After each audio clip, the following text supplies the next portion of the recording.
All right, welcome on, everyone. Game 3, OKC and Dallas. And Danny, we can begin with the news, which I assume you do not approve of, that one Josh Giddey remains in the Thunder starting lineup. I don't think it's a good decision by Mark Daigneault. We've seen this story before already in this series, and while they don't have a perfect other option, Josh Giddey has not performed well in the starting lineup. I think they should have gone a different direction. Yeah, I'm interested to see how it plays out here. And I think there's something to the idea that they need someone else in their rotation who can do something off the dribble other than Shai Gilgeous-Alexander and J-Dub.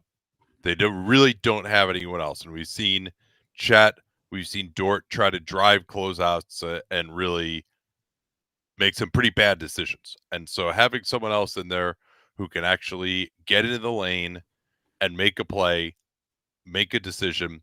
They're not a group that has a ton of passing without Giddey either. And maybe there's a feeling if you're trying to win a championship, like you can't just give up on him this early. We'll see how it works out.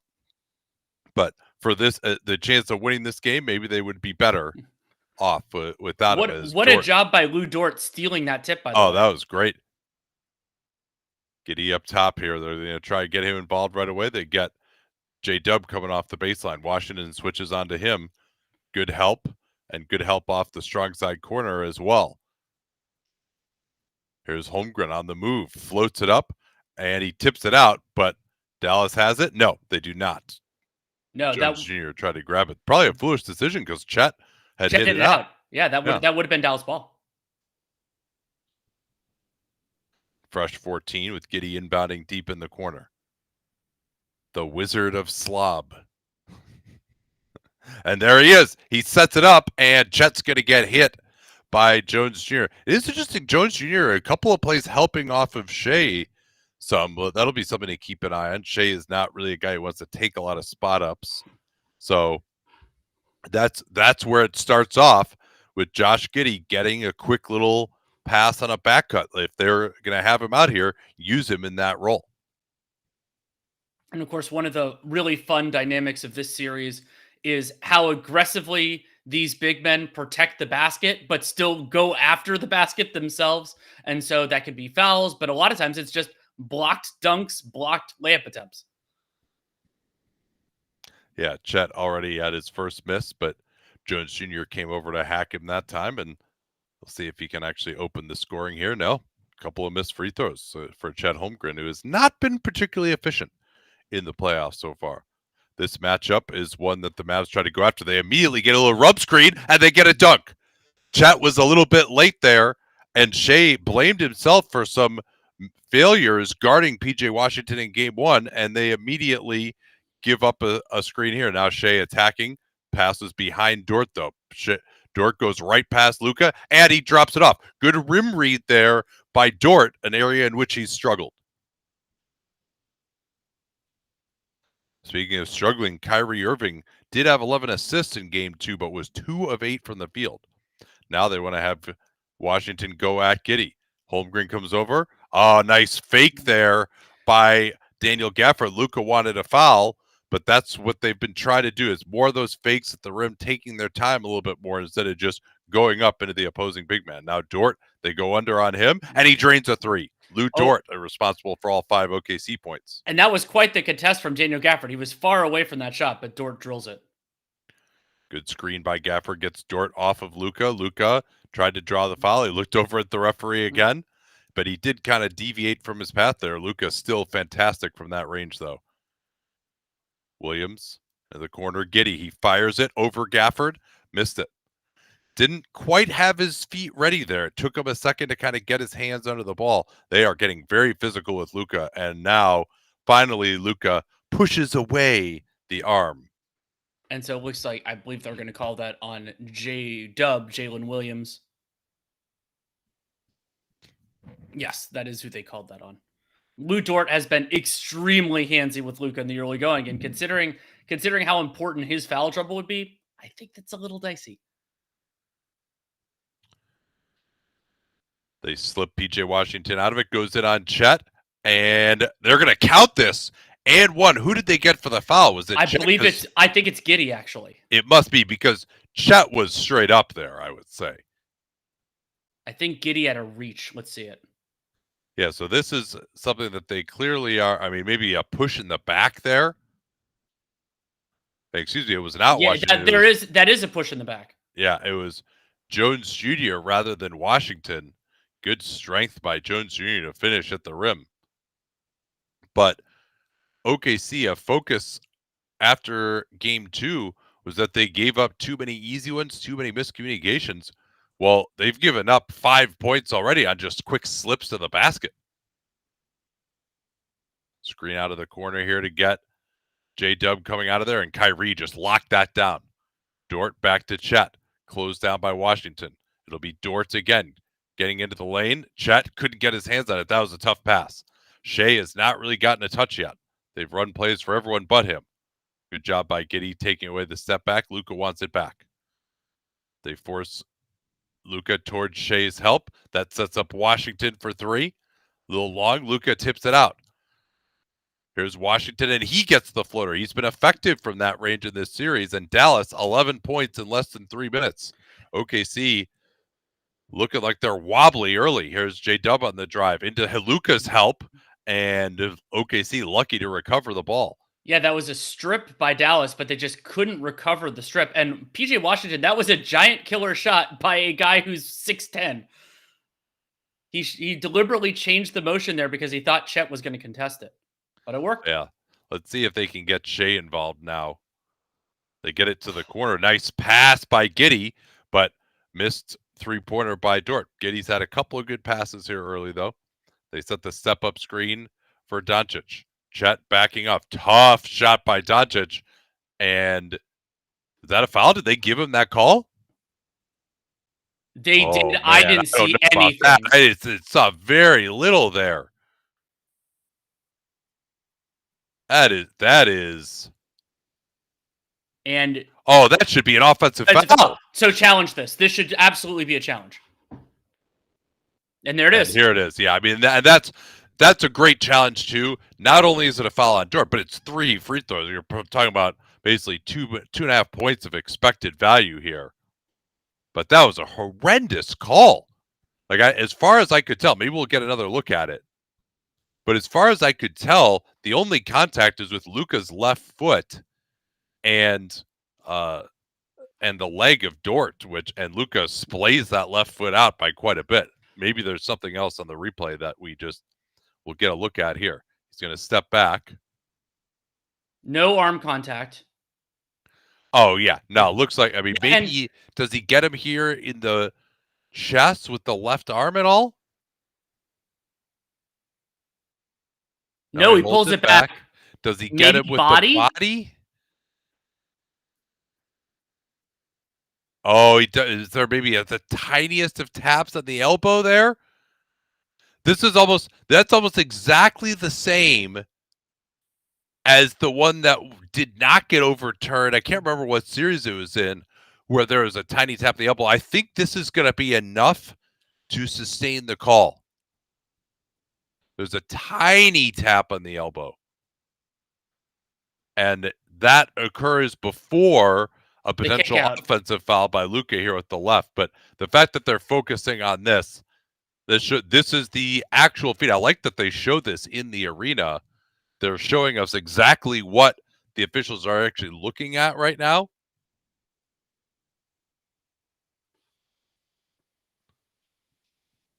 So this I do think was a pretty decent challenge given it's 2.5 points. But he does get him here. I think it's going to be sustained.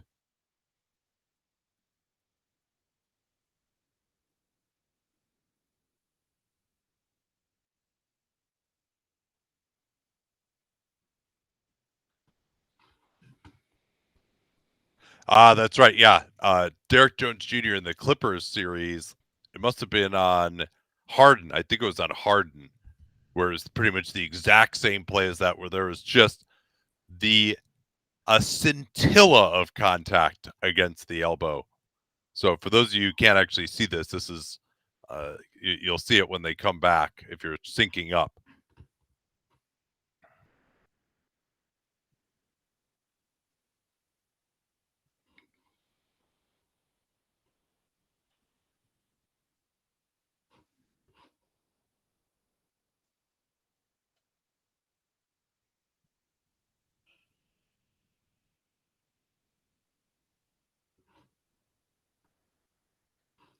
So it is a tough break for Daigneault, a totally reasonable challenge, but now he doesn't have one at all for the rest of the game.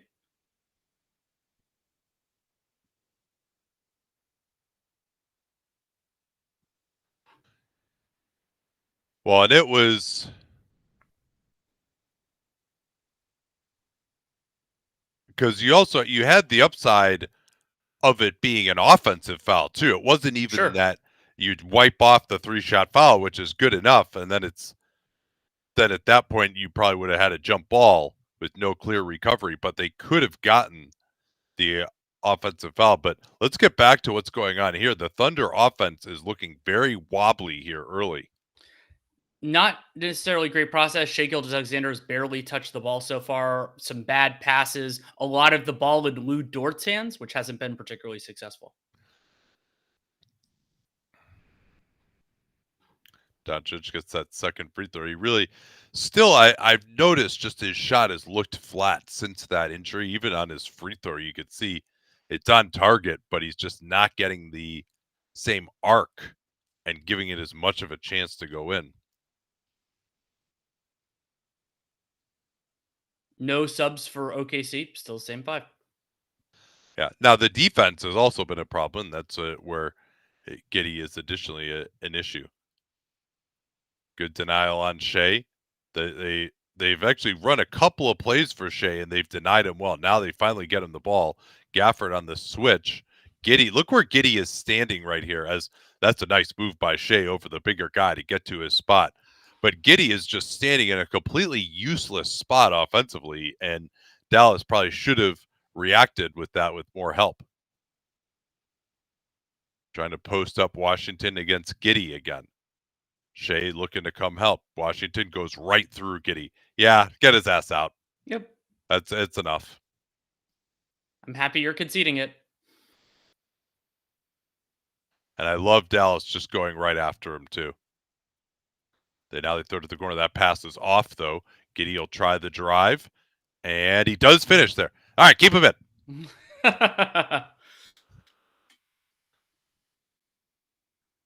J-Dub stepping out on Luka. Now they rescreen. Luka getting space. J-Dub doing a nice job staying with him. And I think they got him for a walk there. I thought he held his pivot foot, but it kind of hard to see from our angle. Generally, the referees don't get travel calls long. Watch the back foot here. Yeah, that's a travel. Yep. Yeah, you can lift that foot up, but you cannot put it back down. You can lift up your pivot foot as long as you don't put it back down. But once you do that, you've traveled. Gilgeous-Alexander finding Chet on the roll. Dort eluding Doncic. Doncic with a wild closeout, but Dort can't make him pay. But good to see that level of energy from Luka still. He's made some good plays as a help defender. And that's the illegal screen on Lively. Yeah, outside his right leg was outside the cone of his body there.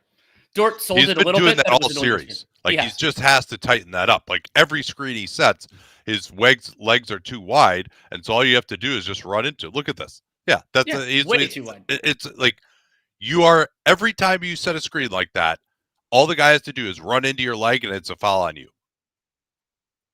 Now they call up Luka here. Defensively, nice cut along the baseline by Giddey, getting to the strong side. So they are taking advantage some of the way he's being guarded. Giddey with the pick and roll defense. They move it, and Lively is stopped again. Lively was only 1 of 7 from the field. He has not been finishing well. Game 2, he was 1 of 7 from the field. Here's Shai looking to use the size advantage on Irving. Lively coming over to help. Step through. Giddey is wide open. Nope. 0 for 6 now from 3 in the series. Irving picked up by Shai. Oh, and the block by Chet. It was a great pass, but better defense. Now Luka will drive it. He's got Dort on his back. Goes to the floater. Chet stopped that. Luka again. That time it was Shai who bothered him. Can OKC get some transition here? Shai has Chet on the trail for 3. Nope. OKC missing open threes here. Yeah, Josh. 6 of OKC's 11 shots have been threes, but they've only made 1 of them. And Doncic dribbling off the foot of Giddey there, and that's going to get Josh Green into the game. So series of subs for Oklahoma City. Looks like Jay Will, Jalen Williams, Aaron Wiggins, Cason Wallace all in. Holmgren, Giddey, Dort out.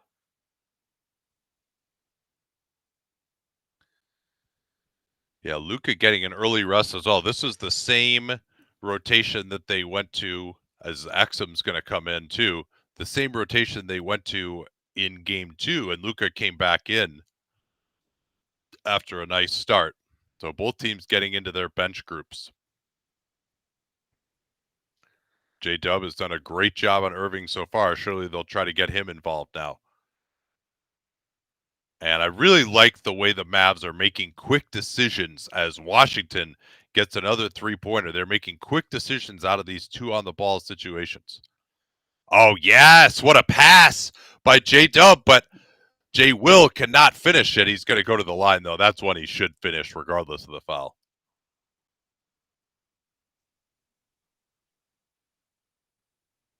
So PJ Washington now 9 points, almost all of that from 2. 1 of 2 from 3, but then 3 of 3 inside the arc.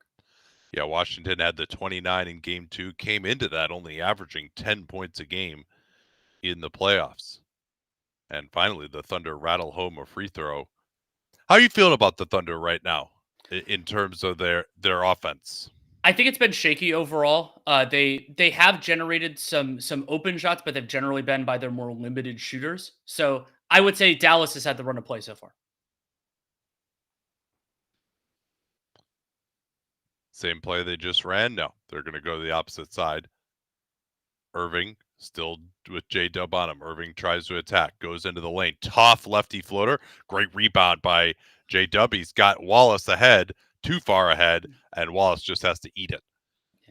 It's always tempting to kind of throw the home run pass there, but Wallace, even if he had caught that, it probably wouldn't have been a layup. Now it's Wiggins on Irving. Irving has had confidence against him.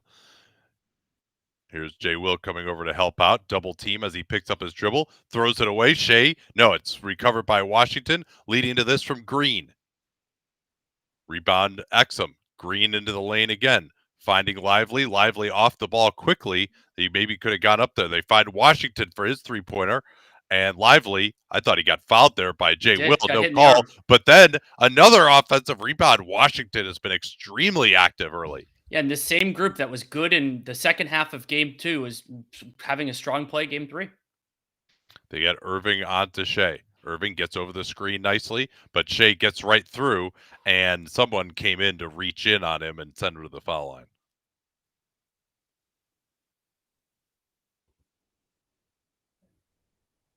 Yeah, that looked to be a foul by Jay Will, but Washington there to clean it up.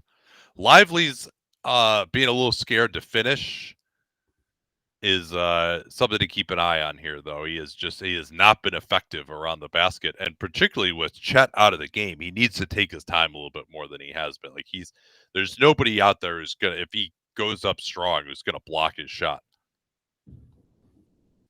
I'm trying to get it. It's not fully updated, but per Cleaning the Glass, Dallas has a 43% offensive rebound rate so far. And I think that doesn't include the last possession.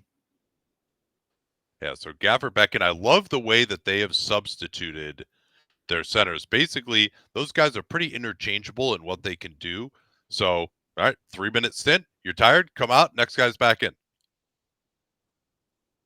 It's allowed them to really keep their activity up. Here's Irving. Has to float it up, and that's his first field goal finally. He's having to work hard, though, against J-Dub for sure. Gilgeous-Alexander gets Washington switched onto Green, is almost right behind Washington. Now they move it. Good job by Green getting back onto Jay Will.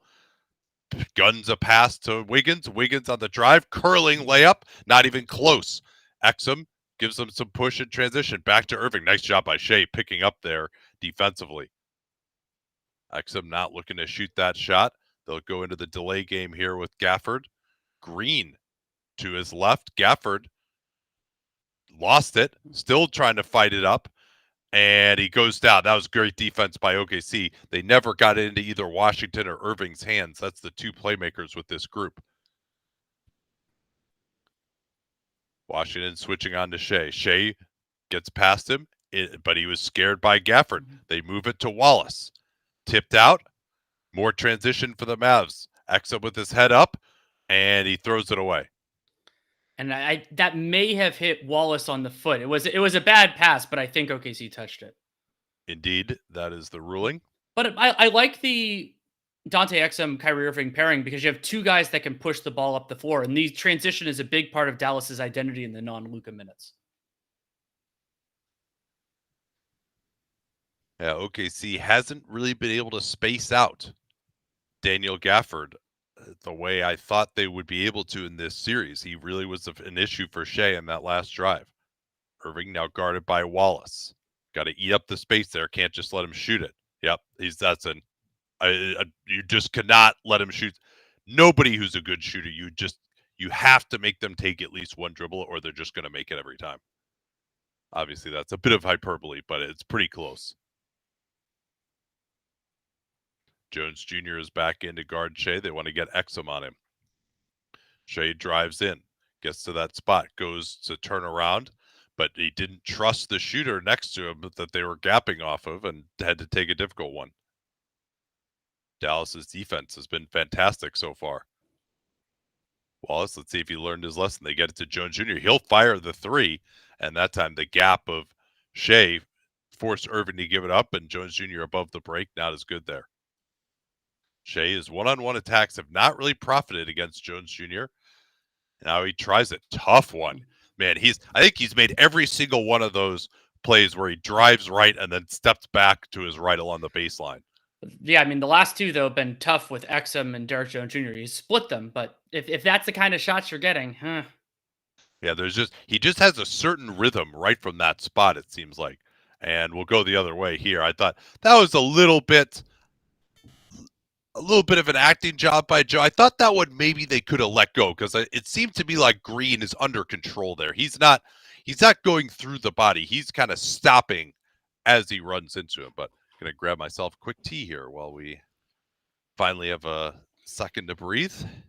So Dallas has already taken 14 shots in the paint. They've made 8 of those 14. It's a huge part of their success. Yeah, some of that has been from the upper paint floater range, but and some of that is also, okay, Dallas's offensive rebound rate right now is 2/3, 66.7. That is completely ridiculous.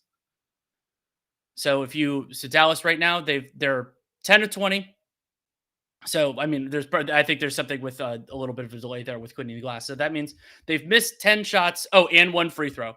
And so they've gotten 6, maybe 7 of those rebounds. That's incredible.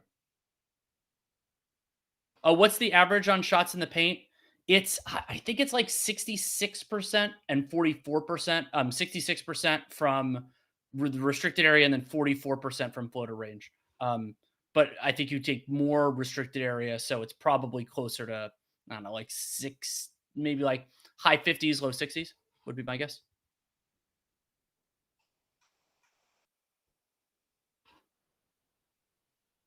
Is it better for the Mavs if Giddey scores a bit? Maybe. I think that Mark Daigneault, he's making his decisions on a larger sample than just these games. So I don't think it's like, oh, he makes one shot, I'm going to keep him in an extra 5 minutes or something like that.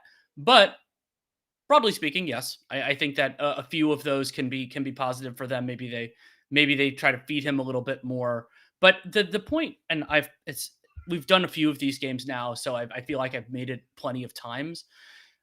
With Josh Giddey is he's not good enough at the other stuff to justify his inclusion. This is not a circumstance of elite movement shooter who sucks on defense. And so you need to keep them in to have your offense have their flow. Like there were some times with Redick and a few other guys where you would have to have that discussion. Josh Giddey as a defender, Josh Giddey as a kind of like overall fit within the offense, other than the inbound passing pretty much, and some of the other passing, it's just not good enough. And their other players aren't perfect. Case and Wallace, Aaron Wiggins are probably the two most likely replacements. Neither of them is fantastic. Wiggins has had a weird series and Wallace is imperfect, but I think they're better fits. Felt the rookie lacked of experience with Chet a little bit. I think that it's more on the offensive end than the defensive end. We saw it at points in game 2 where just got a little bit rushed, got a little bit flustered with the ball in his hands. And that is a common thing. You're facing more length, you're facing more pressure, you're facing a team that is more attuned to your specific stuff. And this is just game 2, game 3 of a series, but it's still already there.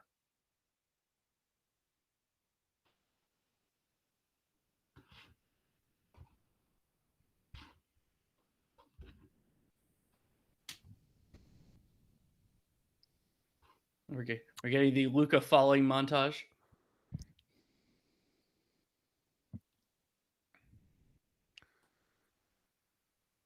So one thing I think we could talk about here is OKC, largely in this series, I would say, has not really gotten transition at all. I thought that was, and I'll credit the Mavs in particular. You thought there'd be a lot of these plays where Luka's complaining to the refs at not getting back. He hasn't had any of those. His effort level has been pretty good. Shea usually goes the whole first quarter. They set a couple of screens for him. They try to get Chet rolling to the rim. Wiggins is the guy open. Joe on the cut barely could control it. Back to Wiggins. He's going to fire a three. And have they even made a three yet? Yeah, Dort had one, right? That's the only one they've made so far. Yes. Hardaway Jr. is in. He had a big stretch in game 3 to help him push out the lead. Luka goes into 3 guys, loops a pass out. This is Exum. Oh, they completely lost Hardaway Jr. and he airmails it. Late clock now, though. He's going to have to fire it up. Does he realize that he does and can't make contact with the rim? I was going to say that was a better defensive possession, but they did also leave Tim Hardaway Jr. wide open in the corner. So, Well, it is one thing that probably actually has not been talked about enough is the Thunder are the reason that Dallas has Daniel Gafford. There's Shea getting to a step back against Luka going left. I mean, I think they should just continue to pick at that one. And they're also the reason that Dallas has Derek Lively. Yeah. How about that, huh? That one I think you don't necessarily point to as Luka goes through the arm of Dort. That is just don't love that call. But that's 2 on Dort now. Yeah, that is 2 on him, so he's probably going to come out here.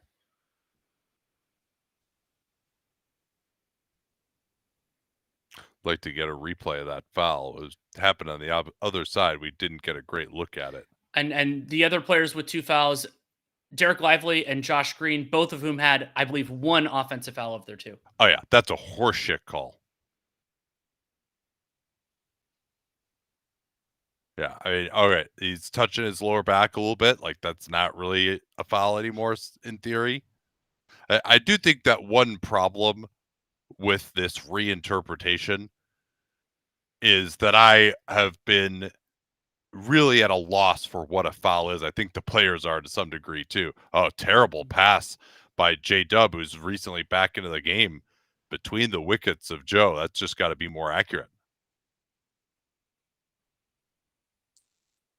They're trying to go after Joe and pick and roll. 2 on the ball. Exum into the lane, tries to make a decision, lobs it way up. Gafford, stopped by Chet, who's been massive again in this quarter. He's really saved the Thunder on a lot of these possessions. Last shot of the quarter coming for the Thunder. Shea waves everyone through. Where does he want him? They're trying to keep Hardaway out of the pick and roll, and so they go after Luka. Shea getting off the ball. That's not very good defense at all. Got to rotate out of the corner there defensively off of Chet to go get Joe, but they completely miscommunicated, and Jones can't get anywhere close to the rim.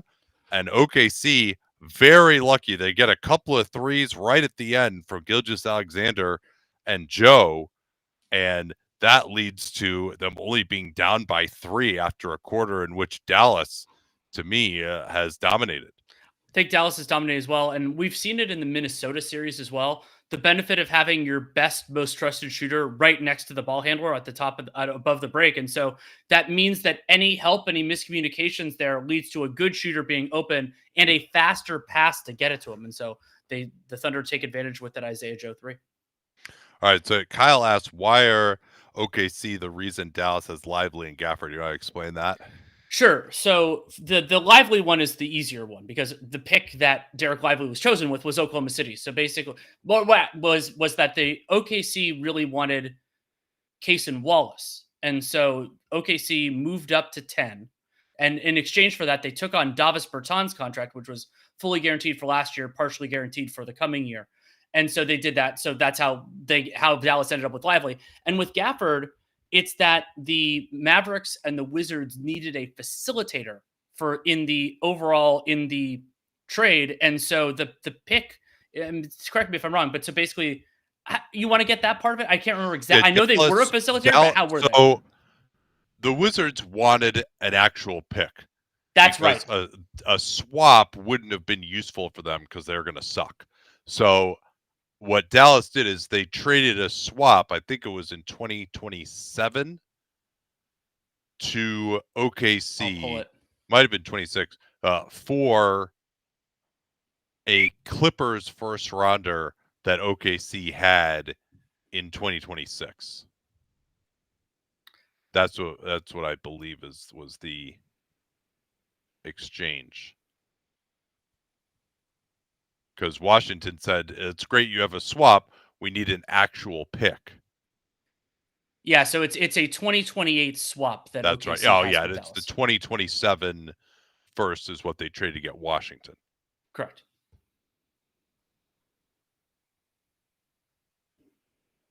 But certainly after this postseason run, and frankly, after what those trade deadline acquisitions did for them, Dallas has to feel better about still having Luka Doncic, and therefore that not being the end of the world that they're giving up a pick and a swap. Clearly, the gamble for those teams is that Dallas is going to lose Luka, which, you know what? I mean, hey, you never know what could happen, right? Like, Dallas could just lose this series in 5 games, and, you know, then they don't really get much beyond that next year, and then maybe Luka leaves, right? It's way too early. I've gotten a lot of noise about like, oh, it's insane now to think that Luka could be a guy who would leave the Mavs because they had a 16-2 run and they made the second round against an injured Clippers team. Like, let's just wait and see here about what's going to happen. But certainly things have gone about as well as they could since the deadline, at least to this point. Yes, they have, and so I had questions about whether Gafford and PJ Washington were going to be high-end playoff players, and there have definitely been some moments each direction. I mean, when Washington was bricking a ton of threes in the Clippers series, it looked worse, but both of them are looking pretty good right now.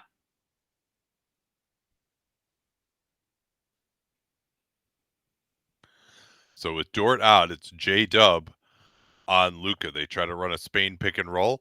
Washington is open, and he drains it against Dort. They take Dort off of Luka, and the way they decide to guard the Spain pick and roll is bring help in from the weak side, and Luka Doncic will find that corner shooter, particularly if he's in the left corner. They set up Isaiah Joe. That's more some Warriors-style action, and Joe steps in for a two-pointer. Offense really has opened up for the Thunder since Joe came on. Now it's Dort back on Doncic. Same play they just ran. They'll re-screen as it was better guarded by Dort. Luka getting into the lane, shoots over Chet. Chet has really bothered these floaters, and Luka didn't want to take that one either. He backs it out. I want to see what happens here with Chet guarding him. And Chet held up well. Luka's going to lose a good dig by Wiggins to help out. Yeah, and you could see how Chet Holmgren is affecting Luka Doncic's shot selection. Yeah, Chet is really good defensively. Jalen Williams on the drive. I thought he got run into by Derek Jones Jr. as well. That was an incredible finish. But it seemed like Jones jumped into him. And now it's Dort on Doncic again.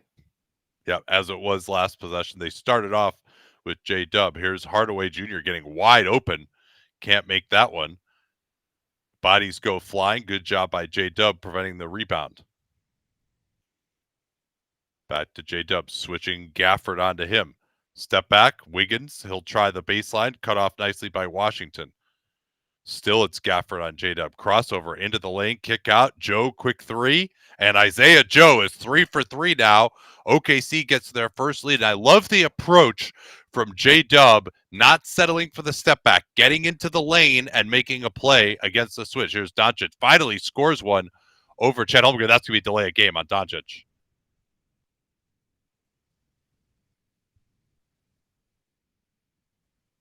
What happened to Gafford there? Nothing, I guess. I'm pretty sure that's the delay of game on Luka. It's hard for me to hear the whistle exactly now. They did call it. Oh, and that was a beautiful pass by J-Dub. OKC's offense starting to look a lot better now, and Gafford was not present there under the rim. With Giddey out, they can't just have Gafford hang out. Here's Luka going to the step back. Not really a great look there, I would say. What the fuck was that pass? I think it slipped out of Wiggins' hands. I'm going to be charitable. That was atrocious. I can't. That is just a shockingly bad pass. A good rebound, and then he just... I don't even think it slipped out of his hand. He just... What a weird play. Lively's back now. He's struggled to finish inside. They want to get two screens for Luka. Dort getting on his back. Luka tries to step back. And nice job by Chet fighting for that board. Chet in transition, picked up by Washington. And now it's Washington guarding J-Dub. Washington takes away the step back. You can see Dallas is very focused in on that step back left move that J-Dub likes. Now Holmgren tries to go behind his back. Terrible pass. These Chet drives just have been very poor in this series. Hardaway feeling it against Joe, and that's really a weak-ass ticky-tack call.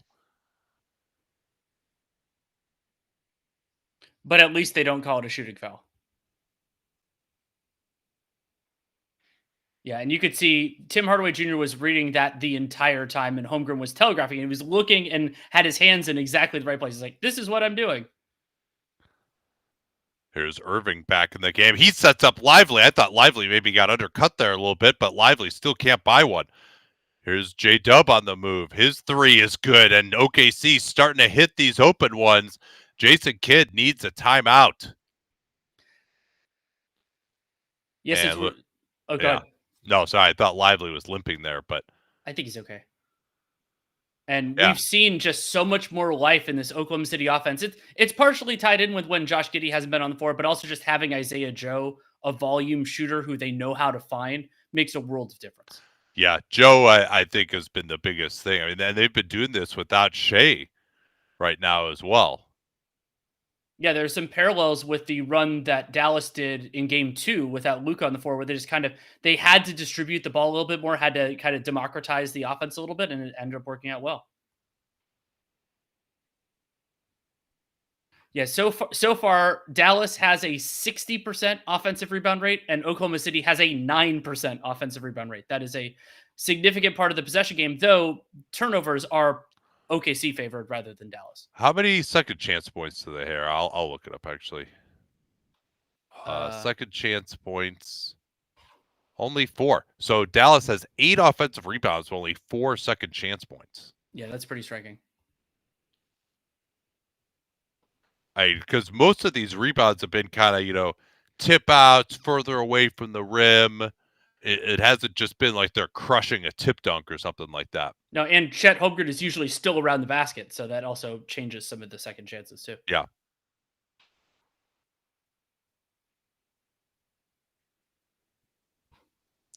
Yeah, we haven't seen much of the Luka off-ball stuff.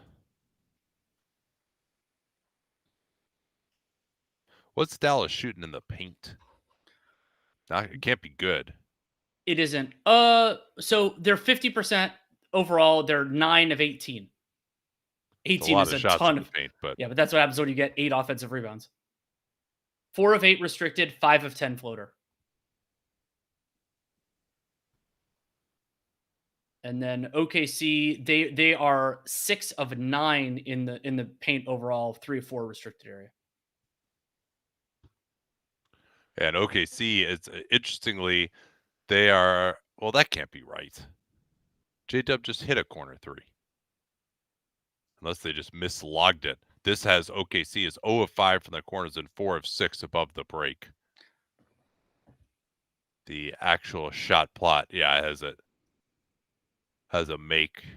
Shot plot has it as a 2, but it's a 3 in the box score. So yeah, that's just mislogged. Okay, there we go.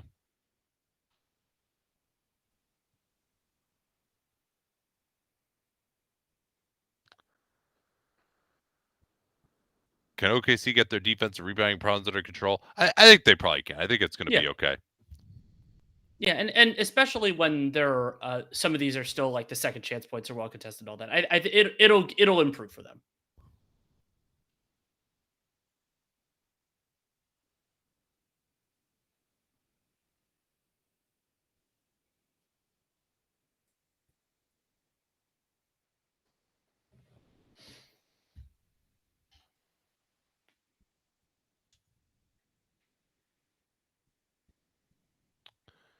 It has been a pretty Lively was way in the plus in game 2, but I think it's been a pretty significant difference when he's been on the floor.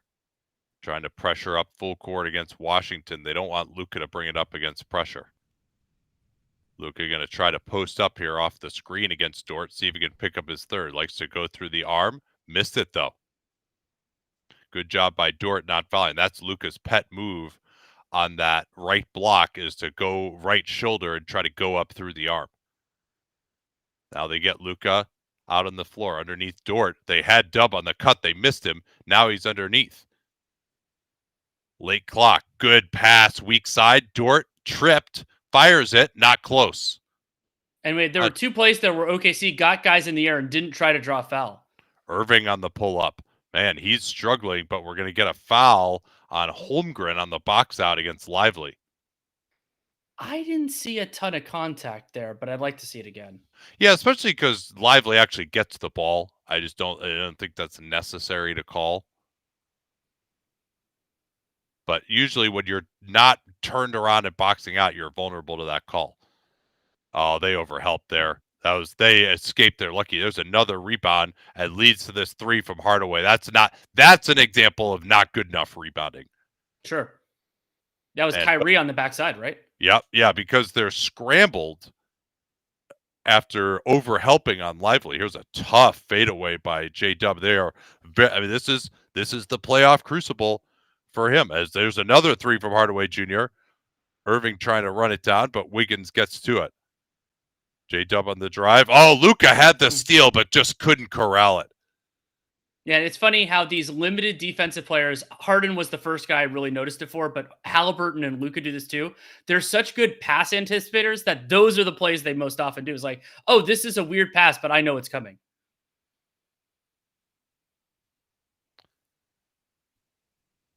They've got Hardaway Jr. guarding Chet right now. Looks like maybe a zone. Weak side Wiggins. He's going to fire it over Doncic. I don't think that's a good shot. No, you could try to drive him. Just try to get something there. Yeah. Yeah, particularly against the zone. Now Luka backing in on Wiggins. Tries to go through his arm. Into the corner. Washington back to Luka over Wiggins. Fading away. I don't love that shot from him either. Like he's not been shooting the 3 well in these playoffs. He never really had his feet set. Now it's Shea back in the game. Luka trying to keep him on the side. Lets him out. Oh, goodbye. But there's a block by Gafford. No call. Transition here. Hardaway Jr. is good at transition. Goes in on J-Dub. No, goodbye. Knocked away by Holmgren. And hopefully he's okay. But that was an incredible block. Someone fell into Holmgren's knee, but I don't think it was I don't think it was super precarious. Let's take a look. Ooh. Yeah, I think he's okay here. What a block that is.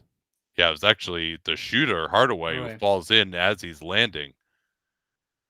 And I think this would be Holmgren's time to sit out anyway. He's walking. Seems like he's walking okay here. Yeah, I don't anticipate an issue here.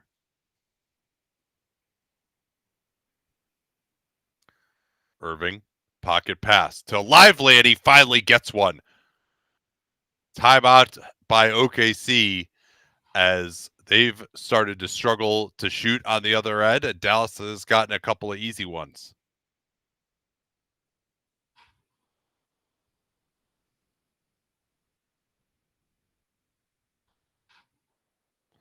Yeah, OKC wanted to travel. I could maybe see what they were talking about there. The officiating allowance of physicality on a crew by crew basis has been wildly inconsistent in these playoffs. Yes, that is one of my biggest concerns. Is that there's this idea like in the playoffs, which is true, of styles makes fights, but now it's like styles plus referee crew makes fights, and so there are various different ones from games 2 and 3 of the Wolves Nuggets series. There was a huge difference there that completely changed the tenor of those contests. Various different ones, and that's not the way the game should be. There should be enough consistency that you shouldn't have to like look at who the officials are before the game to be able to predict like, oh, this is how it's going to go.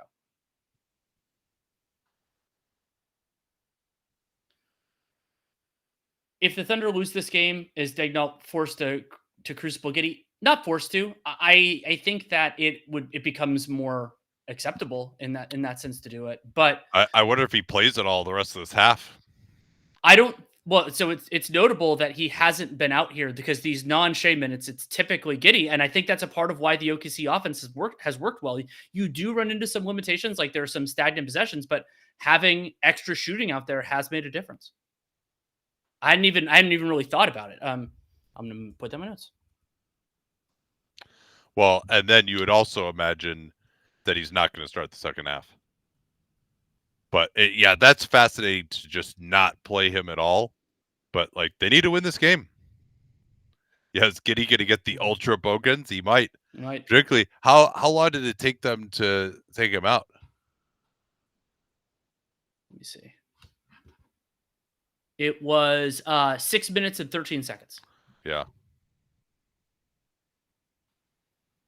And that would be, in theory, his normal stint. I think if they... Like, to me, it seems like Dallas has been looking a lot better than them, just generally.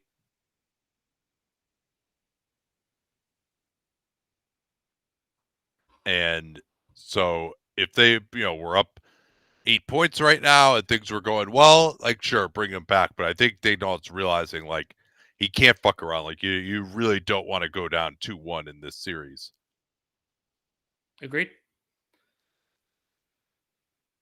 And also, so the Thunder +3 in Chet Holmgren's 13 minutes, -5 in the minutes that he's been on the bench. They haven't gone 2 bigs yet, I don't think. They have not. No. No, Jalen Williams came in right. That was the direct sub twice. Did they announce the crew for Game 4 Denver, Minnesota? I don't think they do that until the morning. But I don't follow that too closely. It's sad that maybe we should. Yeah. Now that's one where Shea actually almost gets him here. And he's usually pretty good at kind of swiping at the ball and not fouling, but it also would be nice if he could get his chest in front of him there, because he probably would have forced a miss if he does that. But that's generally not the type of rim protection he does. Is Luka's going to get another break? And for Dallas right now, they're going to go into a 2-2-1 press here and back into a 2-3 matchup zone. They get it to Jay Will. Wiggins along the baseline. Lively comes over, and Wiggins finishing with aplomb along the baseline. He beat Lively.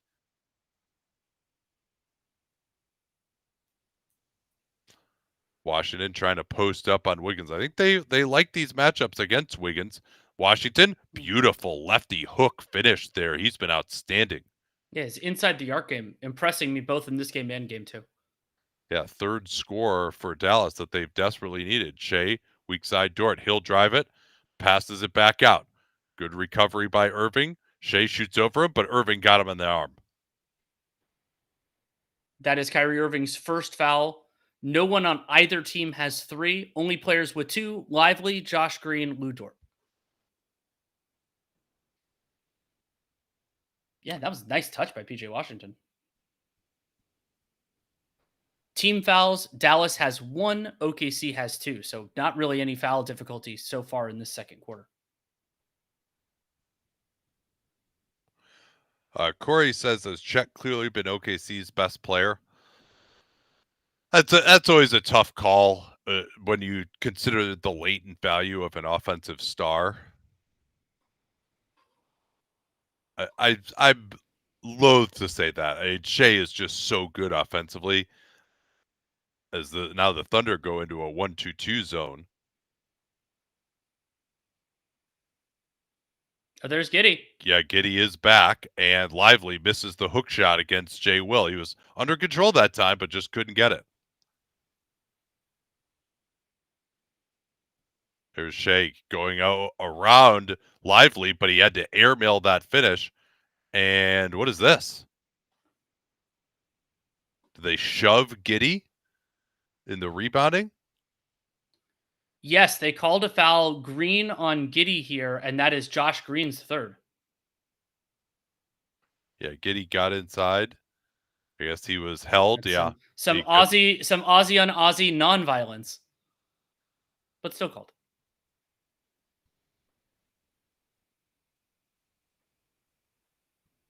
Yeah, they've got Gafford in now to guard Giddey. They're going to go away from this zone. Pick and roll with Giddey. Gilgeous-Alexander gets to his spot and finishes nicely over Jones Jr. Much like we saw with Jalen Brunson against Neesmith, I think Shea is starting to get a little bit more of a feel for what can be contested and what can't be by Jones Jr. Dort gets through the screen, gets through another screen. Gafford out to the corner. Washington again trying to work on Wallace. Washington gets right past him, but he blew the finish. Transition chance for the Thunder. They load to Shea, leading to this wide open three by Wallace. And after a rough start from three, OKC's up to 5 of 14. 5 of 14 doesn't sound good, but it's a whole hell of a lot better than they were doing at the beginning of this game. Yeah, and OKC getting transition so important for the health of their offense. And hey, it's like a nice little +5 run there for one Josh Giddey. He even drew a foul, Danny. And Dallas now down to 3 of 16 from three. Yeah, and also I think it was noteworthy too that Giddey actually sets the screen for Shea and got him open in the mid-range. And as has been a really common proxy for me or common thing to cite in these playoffs for the Mavs, the combination of Exum Green, Derek Jones Jr., and PJ Washington so far in this game, they are 2 of 8 from three. Washington's a strong 2 of 5. The rest of them are over 3.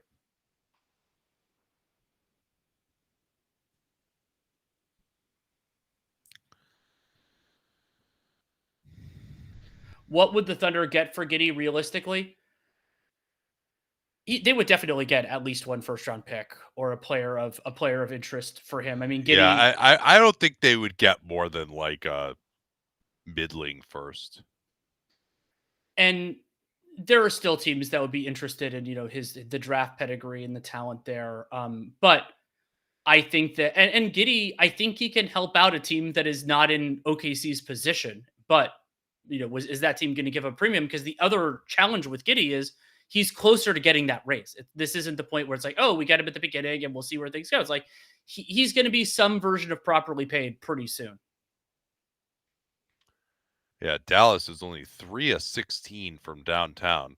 And again, this is Wallace pressuring Washington. That's an interesting matchup here. Luka looks at the referee in anger because Blue Dort touched him. And then they try to bring the double and rotate to Washington, and a kick ball is called. 14 to shoot. 2 guys go down, Giddey and Gafford. And here's a 3 by Washington. Yeah, he shot right over Wallace. That's where the advantage lies for Washington against Wallace. One of them, at least, is he's just got 7 inches on the guy. Switch Gafford onto Shea. Shea gets it moving underneath Giddey. Not going to finish that, though, but he does make the decision. They get him in rotation. Here's Dort on the drive. Way too late kicking it out. He had Giddey up top. Giddey's floater, nope, not going to get it off. And Dort there, another bad rim read. He takes one extra dribble. Let's see who Giddey is going to be in for. Gafford looks like he messed up kind of like his collarbone or something there. That's what he was grabbing. And also, both Jay Will and Lou Dort, either one of them could have gotten an open 3 with a pass fake. Instead, they both made the kind of a quick decision not to do that. Yeah, and that time, Giddey was not able to beat the defense of Gafford. Here's Irving off the screen. Dort switches onto him. Irving gets him on his back. Dort has to retreat. Good job by Irving there. curling tightly around the screen so Dort couldn't stay in front of him. Pick and roll at Lively. Pick and pop, I should say. Shea will just take it over him. Dort trying to work on the glass, but can't get it. I'm sorry, that was Wallace on the glass. Washington going to try Chet. Bludgeons into him, and that was Shea who got him from behind. Man, that playmaking by him is just so valuable from that position. Now Shea getting past Washington, stepping back. What footwork that is by Shea Gilgeous-Alexander. And that was a great argument of the MVP credentials of Gilgeous-Alexander. He gets a block on one end, which most guys in his position do, and then he works his way to a good shot. Irving going to try to isolate on J-Dub, creating the space. That's one of the first good looks that he's gotten. 2 in a row by Irving, and we'll see if he can really get going now. This is turning into quite the slugfest of a game. J-Double on the baseline, gets in the air. Good closeout by Luka against Wallace. And they're going to get him for a cheapie reaching in from behind. But still, the activity from Doncic, so much better in Game 2, and he's carried that over into Game 3. That is the third team foul in the Mavericks, just 2 for the Thunder.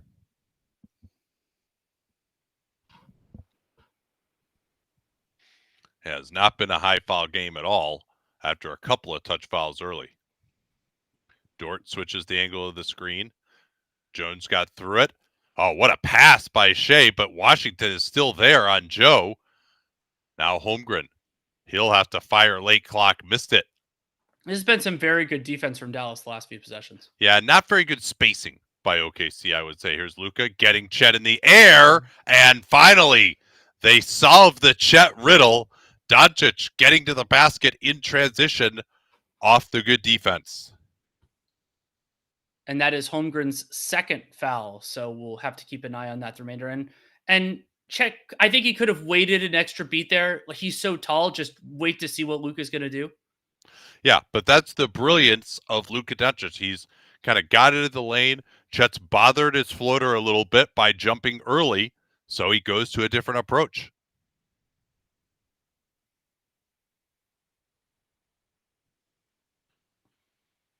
Now it's Luka guarding J-Dub. J-Dub on the crossover, goes right in. Lively got the stop. J-Dub has struggled to finish. Here's Irving. Right pass. Oh, Shea is all over it. And they throw it ahead. Williams could save it behind his back. And then it gets deflected. Jones Jr. That should have been a bounce pass. Irving's 3 missed it. And we're going to get a loose ball foul. That's Dort's third. No, excuse me. That's Derek Lively. On Lively? That's Lively. Wow, okay.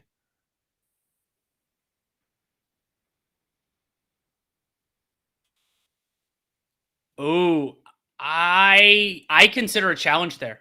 You never get it on these loose ball fouls. And I don't think it's that big of a deal that Lively has. Well, no, it's Dort. It would have been Dort's third. Yeah. You just any sort of those like loose ball fouls, grappling plays, those never get overturned. Shea working on Jones, and he elbows him right in the face. That's the second time that Shea has gotten that arm up. And of course, Jones Jr., if he's smart, will milk this. Gilgeous-Alexander has already gotten a technical for elbowing. Yeah, that's going to be a flagrant foul. Oh, no, he actually... He hit him in the shoulder. He hit him in the face. So Jones Jr. was acting here because they've already gotten to the monitor. I'm sure Luka Doncic... did you guys see that? I thought it doesn't even hit him in the face. I thought, at bare minimum, the initial contact is lower than the face. Certainly, Luka has told everyone, if you get hit in the face, milk it for everything you can. But I'm sure we'll get another look at it here.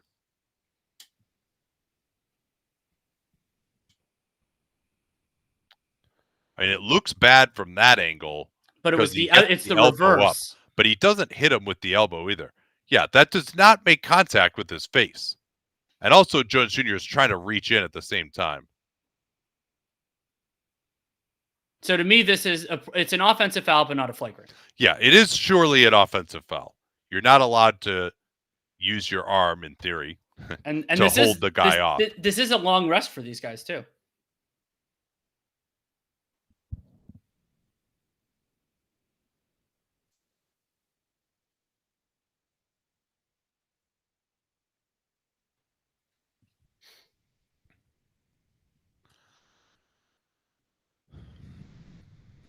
Okay, that's the right rule.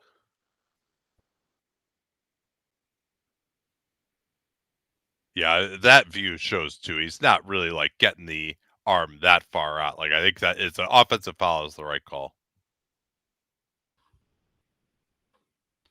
If they were calling it differently, would you have liked a flopping technical there?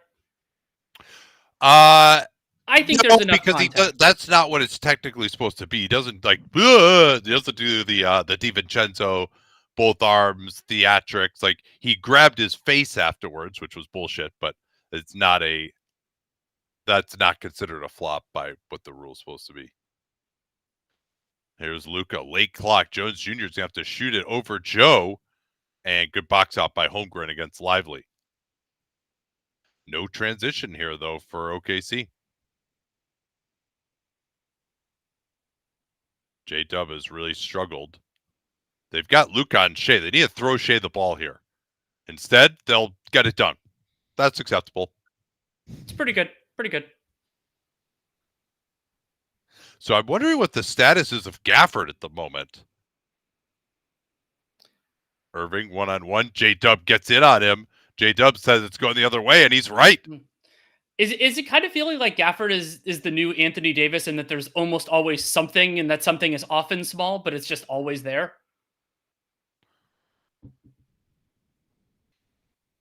Going after Luka and pick and roll. They just give up the switch.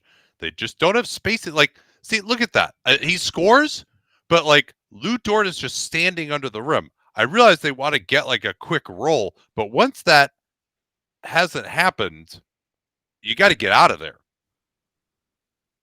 Also, Lou Dort can't do anything rolling to the basket. It's not a strength. Here's Doncic with 6 on the clock. Going in at 2 guys, has to step back, and that's his first step back 3. Still time for OKC with Dallas back up 2. Shea on the attack into the corner, Joe. And he makes it with 0.6. That was actually perfect timing in the end by Gilgeous-Alexander. Luka throws it up, and they will wave this off. Yeah, wouldn't it So what a first half, back and forth. OKC 52, Dallas 51, and we'll be back, of course, for the second half in about 13 minutes or so.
All right, welcome back to the second half here. And this is one of those ones where I legitimately don't know where this is going to go in the second half. I mean, PJ Washington has been amazing, kind of working off of some of that initial attention along the baseline. Dallas has really started to shoot from threes. OKC has been a little better there.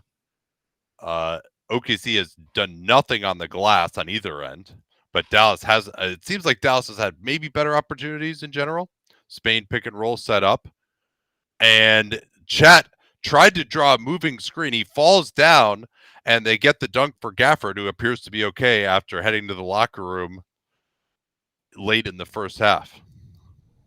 Giddey sets the screen for Chet, then for J-Dub.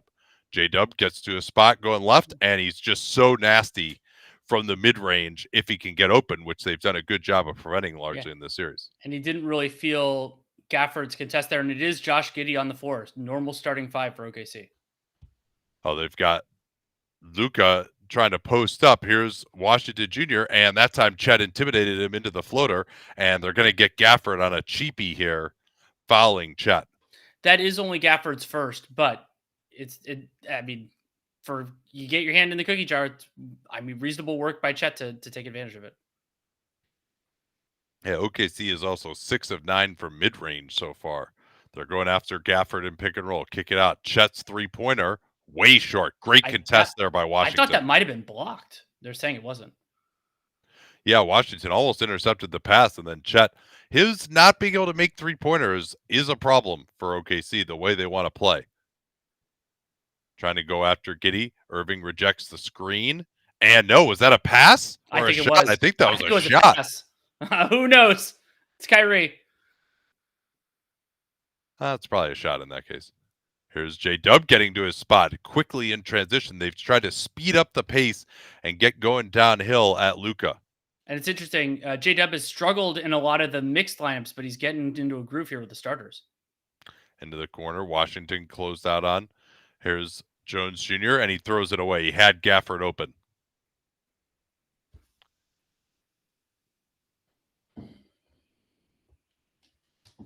Again, that quick step-up screen to go at Luka. No advantage that time. Giddey will fire above the break, and there it is. That was more in rhythm than it's been, and OKC now up 4. I think that's their largest lead of the game.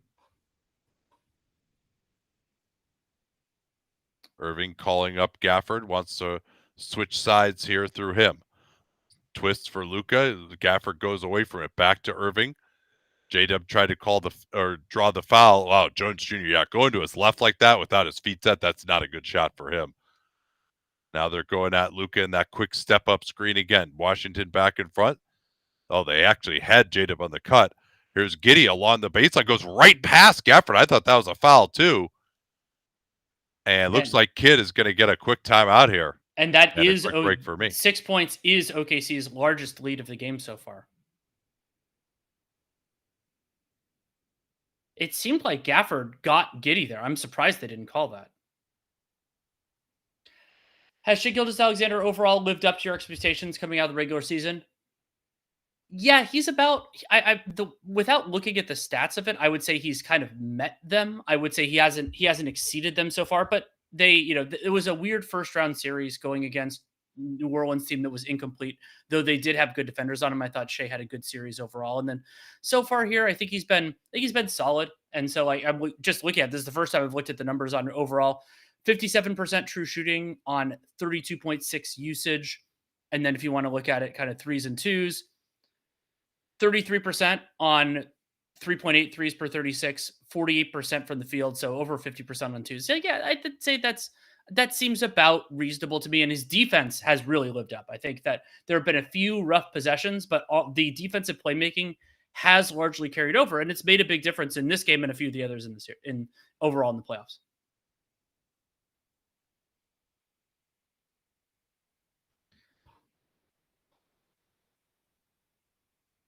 Dallas's offensive rebounding, which was at one point a preposterous 66%, it's down to 40.6. That's still really, really high, but you have to build out that denominator without increasing the numerator to kind of get it there. And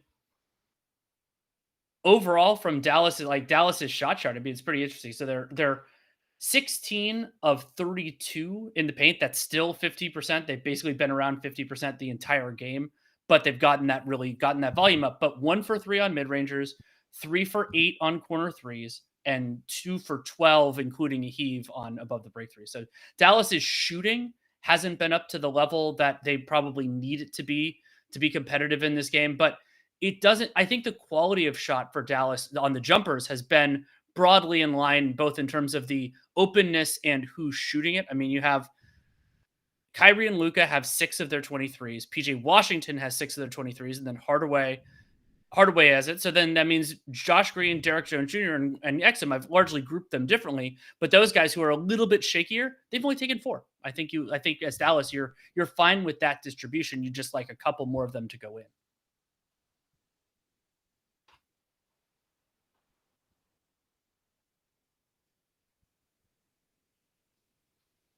Shai's been the best player in the series, probably. It's been, I mean, a lot of players seem pretty close to each other in terms of best of the series. I mean, Kyrie had a pretty rough game 2 relative to standards. Had some good passes and all that, but I guess I would say probably Shai's been the best so far. I think so. Luka's been like, they've all of them have been kind of inconsistent in their own ways, but it's, to me, has Shai been inconsistent? Like, what has he been inconsistent at? I thought the late game execution at the end of game 2 wasn't great. And his off, it's not like he's been like brutally efficient overall. He's been good. He hasn't been like nuts. Yeah, but he's been a plus largely on defense. He's been beaten by Washington a few times, but compared to Luka, I mean, it has been an interesting series. I'm not saying he's dominated, but I think he probably has been the best. He's been a plus on offense and defense. There's actually not very many guys you could say that about in this series.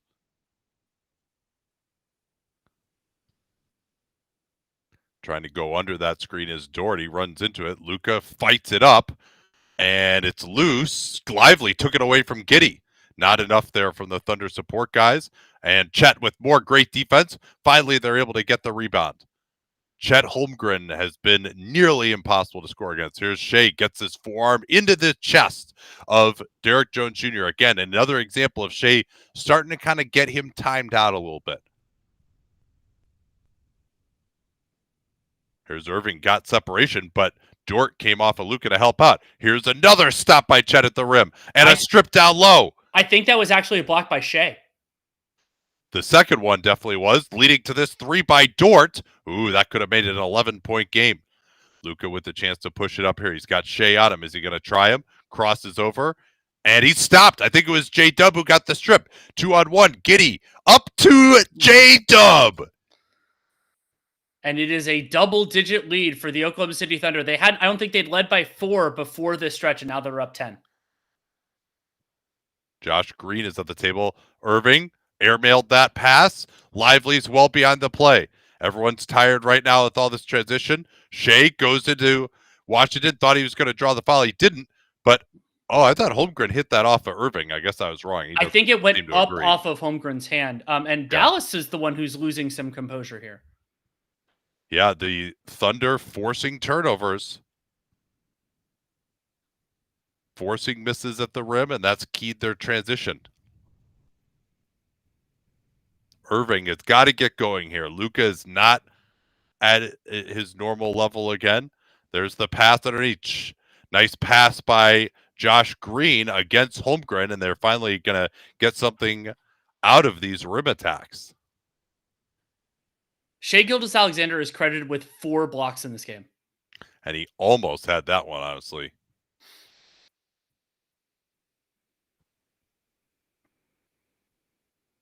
Yeah, I don't think he'll do it, but there's actually a chance that Shai gets a 5x5 in this one.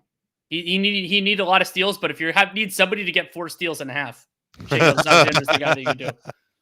Does he have a 5x4 right now? I guess he does. He's right? 1 block away. 5x4. Yeah, he has a 4x4. Ooh, that was not close by Lively.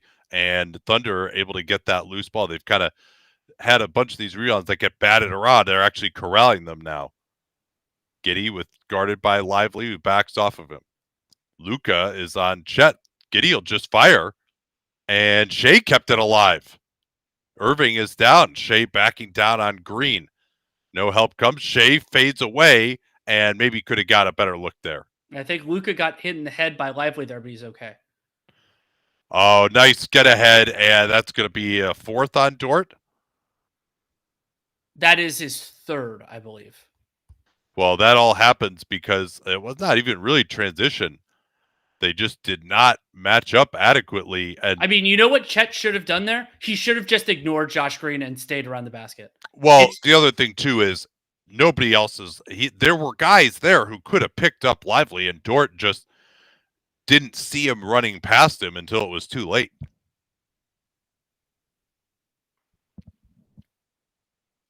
Derek Lively's been an impactful offensive rebounder overall in the series, but in this game as well. And I think Dallas's offensive rebounding game has actually been better when Lively's on the floor than Gafford, but Lively is a less consistent rim protector. Yeah, Lively's a little more mobile, able to run down a few more of those that bounce away from the basket. This has been a relatively low foul, low free throw game, which is part of why it's been brisk. I've enjoyed it. Trying to get J-Dub going against Irving. Get the switch. Now it's Green guarding Shea. Shea works into position, tries to go through the arm, has to get off the ball. Now Giddey fights it up, and that's a play where Josh Giddey, this is why he doesn't shoot any free throws, because he just was not physical enough there. And now they're going to get a wide open three, and that's just terrible transition defense by the Thunder again. Like, they didn't really have numbers. But credit Lively with the aggressive running of the floor. Mavs with a quick 6-0 response here. Terrible pass at the feet of Giddey. They're probably going to need to get Giddey out of the game here because they've just given up an 8-0 run. Yeah, I think that was an 11-0, then an immediate 8-0 run. And pretty much every single bucket in transition. Yeah, so it's been a feedback loop third quarter so far.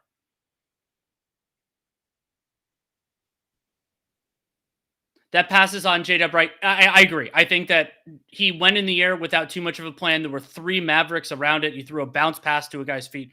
It's a bad decision and a bad pass by him. And when you're doing that on the baseline, you're also behind the play, and it gave Dallas an opportunity there. So, yeah, we see some of the flawed decision making by the Oklahoma City Thunder young dudes in this one, just like we saw at the end of game 2. And we kind of got the good and the bad. They forced those turnovers, active around, got the feedback loops, and then now they're going the other way. So we're setting up for each team has had their little push here. We'll see who can get a response here. I'm so surprised they haven't gone with the 2 bigs yet. I was going to say like that could compact their spacing, but not really. I mean, you could argue that that's better than some of their other lineups. Giddey. Sure. We also haven't seen Joe with some of these groups, but part of the reason for that is that I think they want him out there more in the lineups where both Kyrie and Luka aren't on the floor, because that kind of gives them 2 places to attack rather than just one where they can kind of scheme and scram it away. Yeah, but Holmgren's inability to make any kind of an impact offensively has been a problem for the Thunder. 4 points, 2 of 6, missed both of his free throws, hasn't made a 3. He has been fantastic blocking shots. In fact, the Thunder have 9 blocked shots in this game to only 2 for Dallas.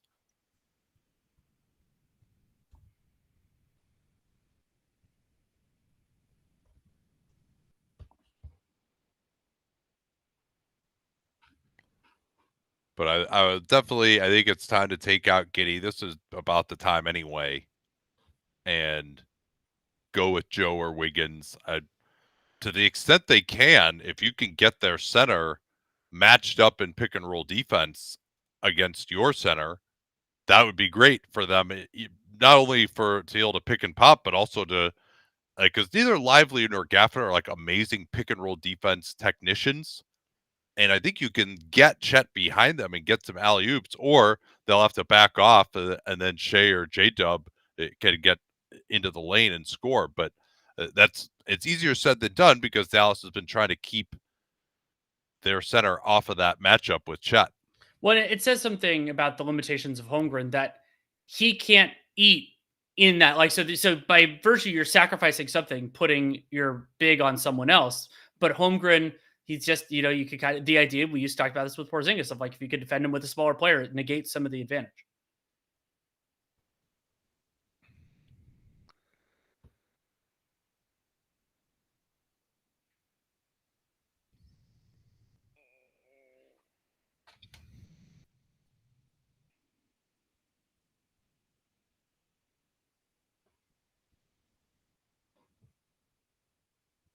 I didn't realize PJ was from the Dallas area. That's something I should have known before that trade, but I did not. And now he's one-on-one against Shea. This is interesting.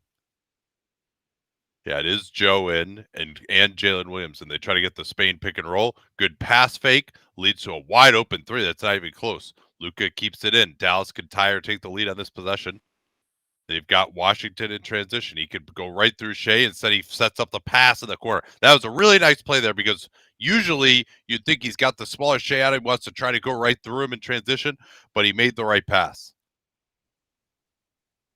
Here's Joe off the screen. No advantage. He'll step back. Not a good shot there. More transition covered the Mavs. They're getting transition on every single possession now. And Shea got another strip. If that's going to be, they'll probably, if it was at home, they probably would give him a block shot on that too, because it's not a steal. So they'll usually look for the way to give you something in the box score in that circumstance. Into Irving. Going to his left, engages Jay Will. Green second three-pointer. That was very flat. Lively tipped it out. Somehow it got to Washington. Irving getting past Joe, his three-pointer. This guy's hand is killing me here. He'll miss it short. Another offensive rebound, and we'll stay right here with a loose ball foul. And Derek Lively back on the floor, causing defensive rebounding issues for the Thunder again. This is, I think, a fourth shot on this possession. And using his mobility, he's able to get to that ball and tip it away. And somehow Washington got that. But yeah, these Thunder perimeter players have got to do a better job of getting to these loose balls. Good pick and roll defense by Jay Will. Doncic working on Dort. Tries to spin into the lane on him. Tries to get him in the air. It's another series of fakes. And that probably should have been a foul. Yeah, I mean, he ran into him. That would have been his fifth, I think, right? Fourth. Okay, they must have not called that earlier one on him. Correct. J-Dub has Luka matched up on him. Goes in. Lively. Goes up strong. No foul. More transition coming for the Mavs. And that is no foul, says Billy Kennedy. That's the call that they have not been giving, and I think that's great. Now Shea trying to work. He's got to take over here. He'll get on Washington. He floats it up, but there's no cutter behind the defense. Lively forced another miss. OKC's offense is what's killing their defense right now. Here's Doncic. Goes into Dort. He falls down. No call there either. And another corner three by the Mavs. And a timeout. This is now a 16-0 Mavericks run. And it's starting with just the terrible defense, the terrible offense of OKC and great Mavs defense, particularly around the rim. I want to make sure, but I believe the runs went straight into each other. Let's see. Yes, yeah, they did. Yeah. So it was 65. Let's see. It was 65-55, and now it's 71-65. So it was an 11-0 run and then a 16-0 run.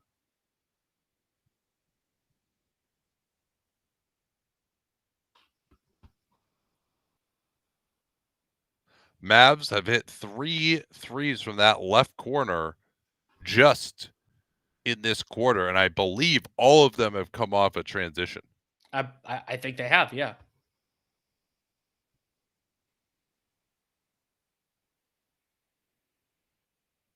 Is Kenrich hurt? No, I believe he's not. I think he's a healthy scratch for OKC as far as I know. Yeah, he basically hasn't played since that game 1. But and he rarely plays with their starting group. And they've gone with Jalen Williams they haven't gone to any of these kind of centerless lineups, which maybe they would consider doing.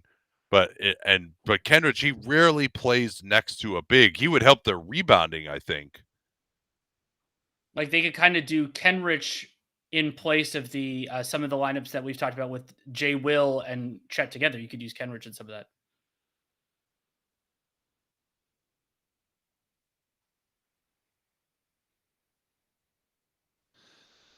So now they try to involve Luka in the pick and roll again. Here's Wiggins going right in, and Lively was spaced out in the corner that time by Jay Will. And I kind of like that. Lively to put Jay Will in the corner rather than up top and force Lively to make more decisions along the back line with that closer three-pointer. Here's Doncic getting into the lane. Can't get it. Good box out that time by Jay Will. Finally, OKC broke that run. Shea is actually out right now getting a break. Daignault will do this sometimes, change up his pattern. They've got Lively on Joe, so now they can attack.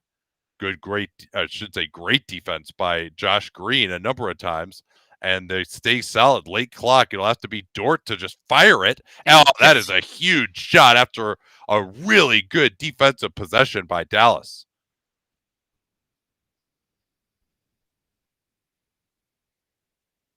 Man, they are calling none of these flops, and J-Dub is down. He is holding something right now. He can't get up. That's his left ankle, it looks like he's holding here. Let's see if I can catch what happens to him.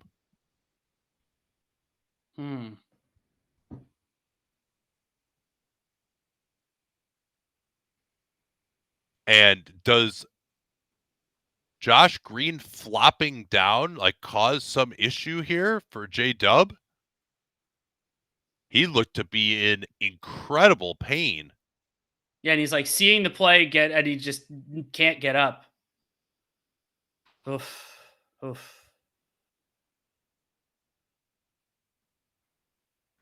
Yeah, I think what happens here is Josh Green flops down, and as he's flopping down, he kicks the foot of J-Dub, which caused him to sprain his ankle. Did they show? I've been looking at my other team. Did they show a replay? No, the Mavs aren't showing anything here. Yeah, they obviously didn't show it on ESPN. All right, so he's up. Looks like he can move at least a little bit. He's had a bunch of ankle and over lower body issues. It looks like he's moving okay though. From if you guys are syncing up, you can't see it. Yeah, it looked like it was like he was when he got to the sideline, it was okay. And he's going straight to the locker room though. But this is close to his rest. All right, yeah.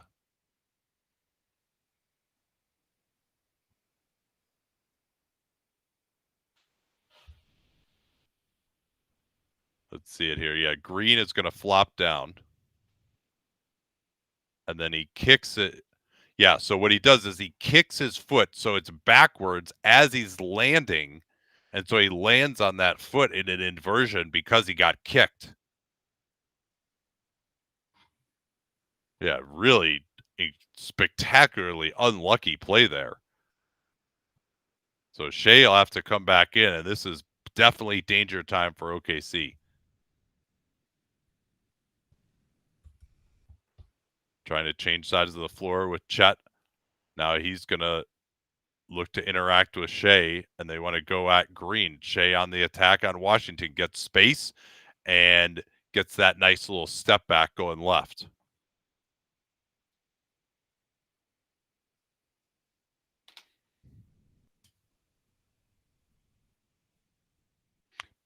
Looked like they would try to post up Washington on Shea for a moment. Hardaway Jr. is in.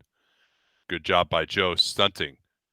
With Doncic on the bench, Irving is trapped along the sideline, gets it under to Gafford, and Gafford dunks it. That was an incredible pass. I didn't think they needed to trap him there. Once he picks up his dribble and he's stuck against the sideline, you can retreat. They didn't, but it was still an amazing pass by Irving.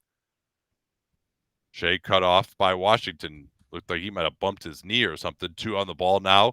They swing it to Shea. He goes for the go and catch, and he's drawn the foul on Washington. Yet again, this is a low foul quarter again. That is the second on Dallas. Look at this pass by Irving. So see, Unbelievable. like they've got him here. I thought, but yeah, that's another thing that guys really should do more is if you get trapped, try to step through.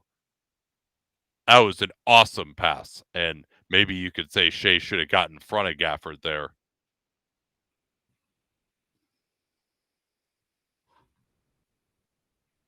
Washington will sit down. He's been fantastic these last two games. The Thunder have had to put Gilgeous-Alexander on him to play the way they want to with Dort and J-Dub guarding the two main threats on the other team. And so that's led to Washington having the advantage and also just getting open for three-pointers as well. Jones is back in. They're going to try to not guard him. That's a better matchup for Shea. Gafford at the elbow. They try to get Irving open. That's his first clean look in a while, and he drains it.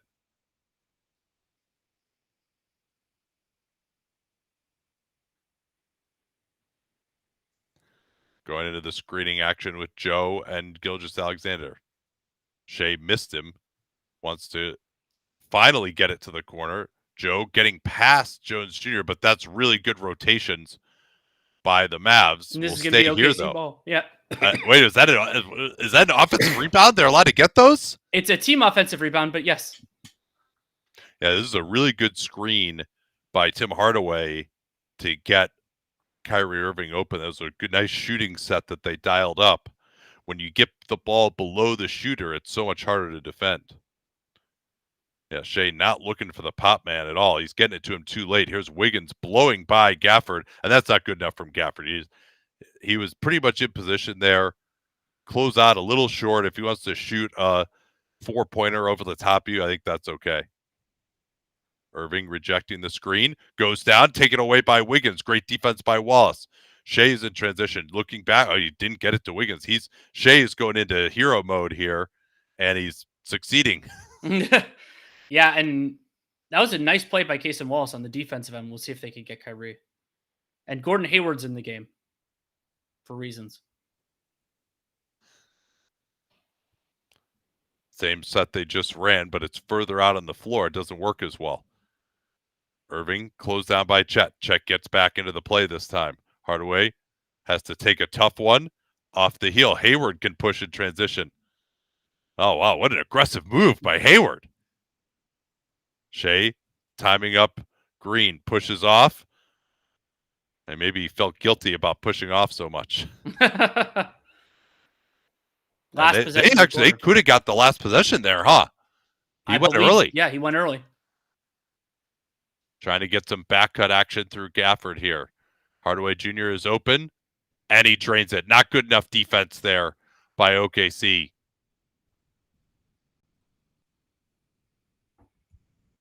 Yeah, that it could end up being a big mistake by Shea Gilgeous-Alexander. Let me check the scoring to make sure I'm right. But yeah, they grabbed. So it was 26. So functionally, that counts. That's going too early because it's 100% going too early. Yeah, that was a 3-point mistake by Shea. And usually OKC is pretty good situationally, and they have made. I would say they've largely made more mistakes than Dallas in this series, particularly the last two games. It's not a 5-point swing because the shot was too early anyway, and so it's a 3-point swing because Dallas shouldn't have gotten their attempt. That was the mistake. Yeah, he sort of was in this like takeover mode, and while he's very capable, I think there's a little bit too much tunnel vision. Even before that, it was working out for him, but on that play, of course, it just totally lost track of the situation. So we head into the fourth quarter here. It is amazing considering they're trailing how much green you see in Oklahoma City's shot chart, but they've been successful on mid-rangers relative to expectations, 8 of 17, 8 of 10 in the restricted area. But that 8 of 10 in the restricted area, 10 shots is paltry for that area, then 7 of 12 from floater range. And they've generated 8 corner threes. The Mavericks have generated 12. A large portion of those 12, more specifically 5, were in that third quarter, 3 of 5 on those. So this is normally when they would bring J-Dub back in. They had already tried, it looked like, to switch up the matchups, or sorry, not the matchups, but the rotations, and then they had to go away from that with J-Dub having to go to the locker room. But it looks like, per Tim McMahon, that J-Dub is going to be back for the start of the fourth quarter. Yeah, we'll see how he looks. See how he looks. Yeah.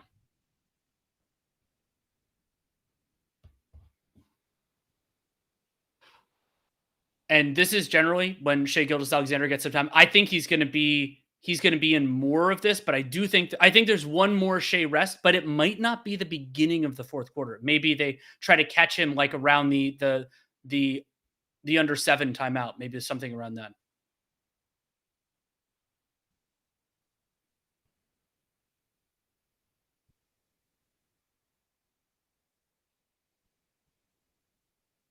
Hayward is a target at this point. I agree. I don't know what he's doing, why he needs to be in the game.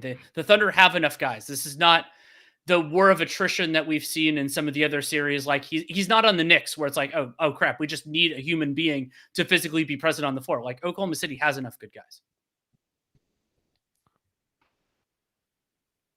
Yeah, I mean, maybe they feel like he just like settles them down somehow or something. I really just don't understand it. Maybe just the rotation got messed up that he wanted to run and he felt like he needed a placeholder there. I mean, why not just come back with Giddey over him even at that point? Sure.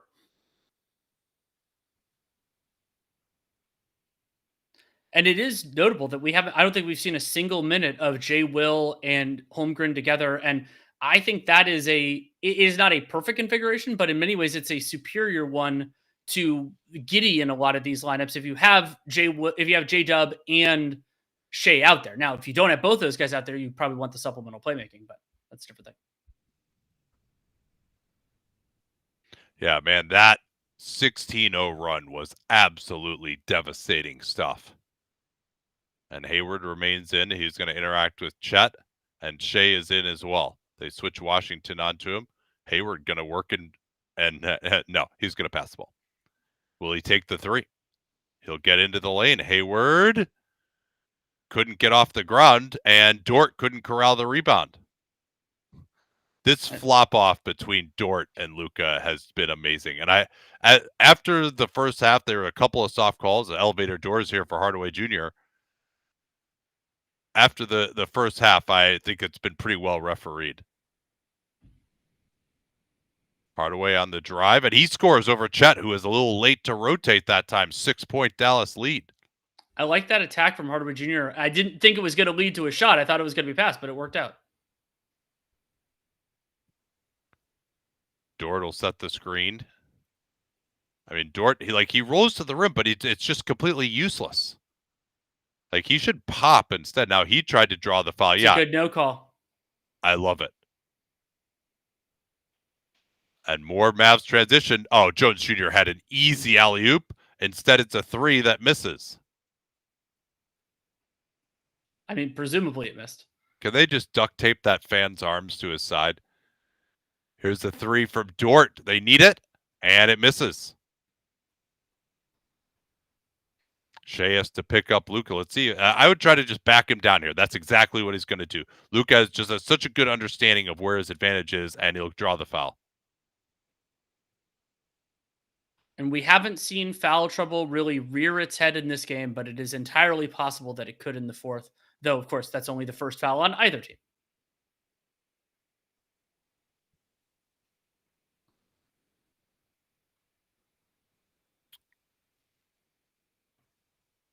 Yeah, so here is J-Dub back. Looks like Shai, his only rest may well come for that couple of minutes in the third. Luka off the screen. Dort staying with him. Luka drives it. And Lively just somehow missed that. Did they get tipped away from behind, or he just flubbed it? I think Lively jumped a little too early. There's J-Dub. He had Dort on the roll, missed him. Now Holmgren. They just have been trying to do all these like drive and kick and weave stuff, and they just don't get the advantage. Now Shai will do it. He'll shoot it over Jones Jr. And finally, an offensive rebound by Chet, keeping it high for the N1. And I thought Holmgren might have pushed off leading to that offensive rebound. I hope we get to see it. And I like Chet here, just mixing it up he inside did. a He little totally bit more. shoved Tim Hardaway Jr. Yeah, I mean, it certainly is a flop, but that probably should have been a foul. Especially when the rebound goes right to him. And also, you're bigger than him. You don't need to do that. You saw Dort he wanted to run back before the free throw was even taken because Luka was down at the other end of the floor. He wanted to get a head start towards getting back to him. We know the positioning is important in flopping. So they gave up an easy switch in the backcourt, and now Irving has the matchup, and he goes right to it. That was just too easy of a switch to me to give up 50 feet from the basket to give them their matchup because Kyrie is going to cook Wiggins. I think that's been pretty established at this point. Here's Shea going at Luka. Wiggins in the corner. Big three. Lively bothered him. Nice job by Lively helping out and still getting out to contest. Now Irving powering into Dort and scores. And some more from transition. And we're not there yet, but we're getting closer to danger time with the Thunder here. Yeah, their offense just has really struggled. All right, now they're going at Hardaway Jr. Underneath to Chet. Oh, he has Wiggins wide open. He'll shoot it instead and goes to the hook shot around Lively. I believe Chet Holmgren has all 5 of Oklahoma City's points in this quarter so far. I do like Chet being more active around the rim. They need someone to finish these plays. Now Irving going to try to test out that ankle. Tough fadeaway, good contest. He made it anyway.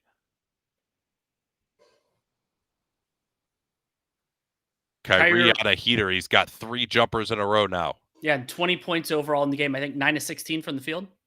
So they're trying to hide Hardaway on Holmgren. They're giving up that matchup. Good contest late by Lively, though. Yeah, this is and now they're going to give up a dunk as well. And that was Holmgren lost Lively there. Lively beat him down the floor, kind of pushed that last bit. Of course, Luka's going to nail that. Yeah, and Lively's, the way he's run the floor, as Gafford's going to check in for him, he's been in for a long time. The way he's run the floor, as J-Dub finally gets the attack, and Lively did not help out that time. But the way he's run the floor has probably gotten them 4 or 5 buckets just in this second half alone.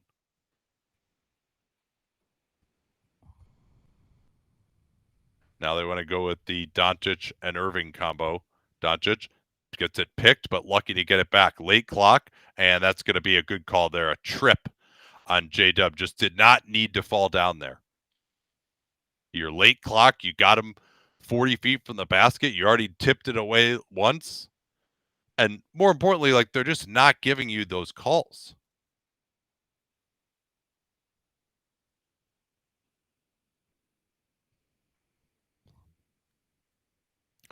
Yeah, the Thunder really need to work on talking defensively in transition defense, particularly if their offense could be this bad. Sure. Luka trying to get open, and that is, I think, correctly called as a hold. And that is the 3rd team foul, 4th individual foul on Lu Dort.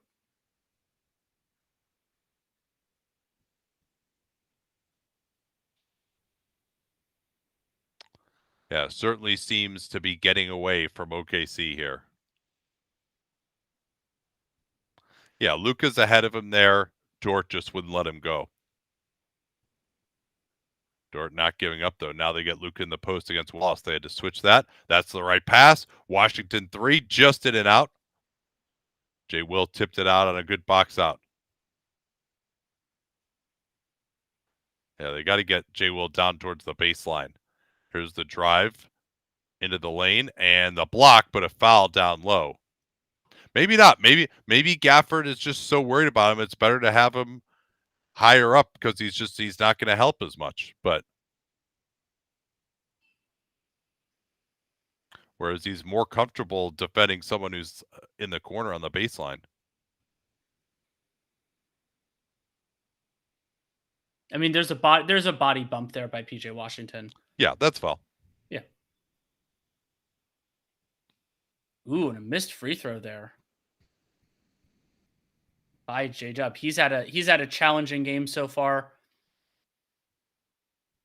6 and 9 from the field, but but 3 turnovers and some. I mean, the stats don't get, but I mean, I think his offense has been a little bit awkward, a little bit tentative overall. Well, it's more he's just had a lot of attacks that they've just stopped.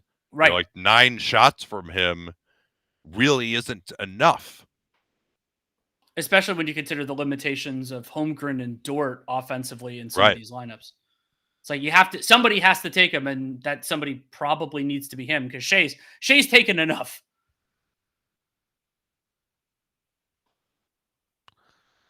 And this has been a very impressive performance by Dallas. And again, no call on that flop. I fucking love it, man. Absolutely love it. They give up the switch. They got Dort on Irving. Here's Gafford down the lane, and he's going to get fouled. I think to me, the Thunder bigs have not been retreating enough. I think like they've done a pretty good job at getting over these screens at times. And it needs to be a little bit more nuanced than just, okay, you're supposed to be up. If the guy's there pretty well, you should look for an opportunity to retreat along the axis back to the big man. Yeah, and try to make that pass harder, make the finish harder. There was not a ton of contact there, but I mean, no challenge for Daigneault, and you wouldn't use it on that anyway. Yeah, and I've appreciated that Dallas, as Gafford misses the free throw, though, that Dallas is doing a better job of kind of stringing out the center towards the sideline so that he can't get back into the play as easily. And that also allows the center to get his roll towards the charge circle so he can just go right up with it instead of having to make a short roll decision. And AOI says, feels like the Mavs are getting much better shots. Thunder fortunate being contact. I agree with that. I think the Mavs have been better, meaningfully better in game 3. Yeah. And OKC had the shooting advantage early, and that maybe masked some of their issues. Gilgeous-Alexander going to come off of 2 screens here. He engages Gafford off the switch. He'll step back. Huge 3, and he drains it. As much as they've struggled, they're still within 3. Can Gilgeous-Alexander bring them home? And would Dallas ever consider just trying to get it out of his hands? They haven't really gone to that approach. Doncic trying to work on Dort. Gets past him and floats it up, tipped away. And what's that? I think that's defensive goaltending. Because he hit the net? Yes, I believe so. Yeah, it's not in the cylinder there. But he hit the net. Yeah, I don't think that's supposed to just be like, if you're trying to just tap it away and you touch the net, that doesn't make it goaltending, I don't think. Anyway, here's Shea going downhill at Luka. Luka flops down. Shea gets through. And I think they're going to get a reach-in foul. On PJ here, yeah.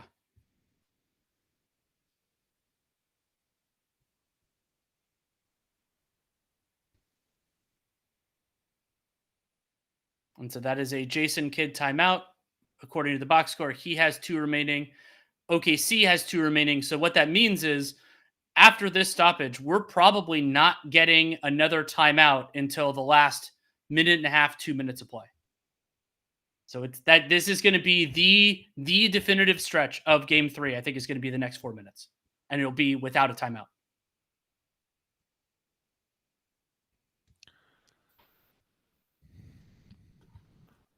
It is remarkable to me that Dallas has been able to be this good with Doncic in this condition. And part of why that's worked is because he has been able to buy in more on the defensive end and in the floor game. So he hasn't been just smoked there the way he was in game 1.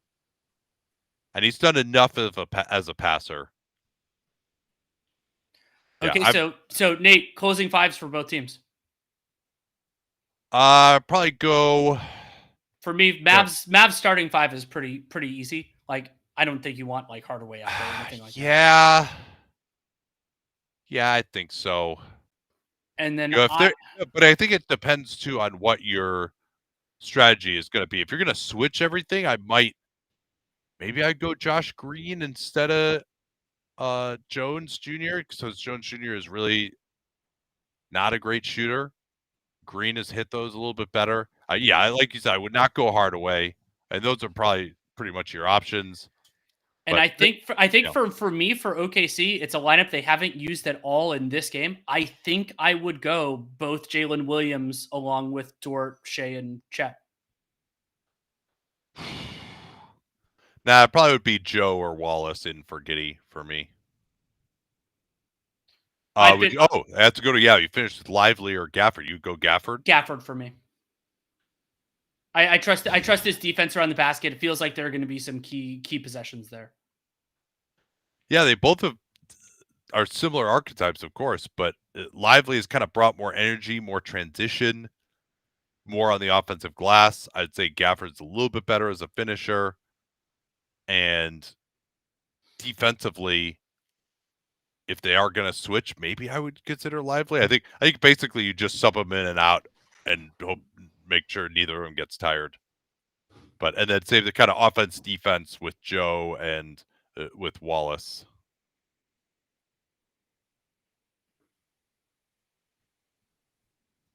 Because I mean, Aaron Wiggins. I had it right the first time.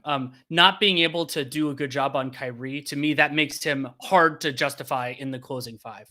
So then that makes it Wallace, Joe, Giddey, or Jay Will, and I'm gonna go Jay Will. A little bit different, but I think some of the rebounding, I think that they can have a little bit of help defense potentially in those circumstances. See what happens. We won't see it though. Yeah, and then of course Irving. J-Dub has defended him well. He's done pretty well against everyone else.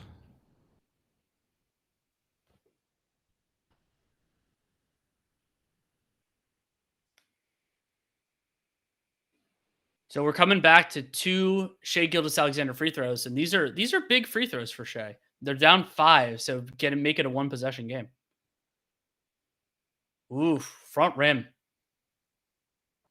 Yep, first one is good. Yeah, Irving got those 3 points and 3 possessions. It does seem like he's the guy they should be going to rather than Luka. Oh, missed free throw, but Dort got inside of Lively. Terrible box out. Shea with another chance now, down 4. Gets past Lively in the corner. Dort, he'll try to drive it. Great closeout again. Here goes J-Dub in. No call. And no call. Just throws it over the backboard. What'd you think there? I thought PJ was pretty vertical there.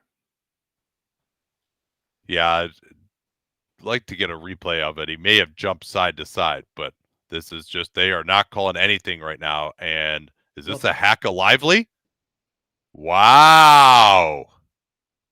Very interesting by Mark Daignault.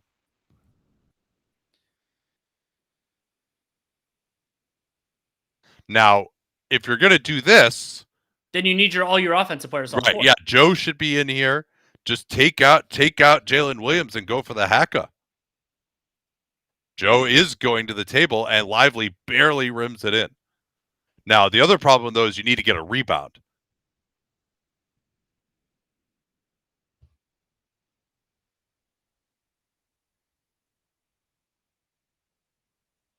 Yeah, Wallace is out. Joe is in. So they at least went that route.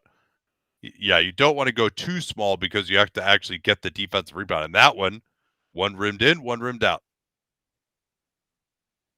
And they do, of course, give up any chance of transition here. They're going to try and go after Luka. He's on Dort. Shea tries to get around him, throws the bouncer to the corner. These Mavs closeouts have been on point, and they throw it away. Great job by Luka, but then Jones tried to get fancy, and with no challenge for OKC, I thought Jones might have actually thrown that out. Yeah, looked like he did, but and they go right back to it again. And I mean, facing a set defense every single time. OKC hasn't been great against the set defense in this game. These Dallas closeouts have just been too good, though. Yeah, so Oklahoma City so far in the game, they have a 100 offensive rating in first shot half court offense. Missed another free throw. So Chet's only played 30 minutes. Why would you not put him back in here? They think that Jay Will is actually like a better offensive player than him? And they don't have to do the fouls. Yeah, and they're getting plenty of rest. Yeah, he missed them both. And they won't be able to get him out of the game here unless they want to take a foul. Now Joe will set the screen. He gets out of there. Shea trips down. You're just not going to get a call. He's got to find the pop man on that play. Joe is open. And Irving goes right in. Jones Jr. stopped. They are not going to call a foul on anything. Here's Joe pushing it up. J-Dub is back. Jab step. Goes into Lively. Kicks out. Big three for Jalen Williams. Just in and out. Dort takes it away for 2 Mavs. He can't get a foul call. No foul call there either on Washington. They are very consistent. Here's Jones. He's blocked from behind by Dort and probably fouled too. Well, what a ridiculous exchange. Now Kid's going to take out Lively. No, that's a good block there. Wow.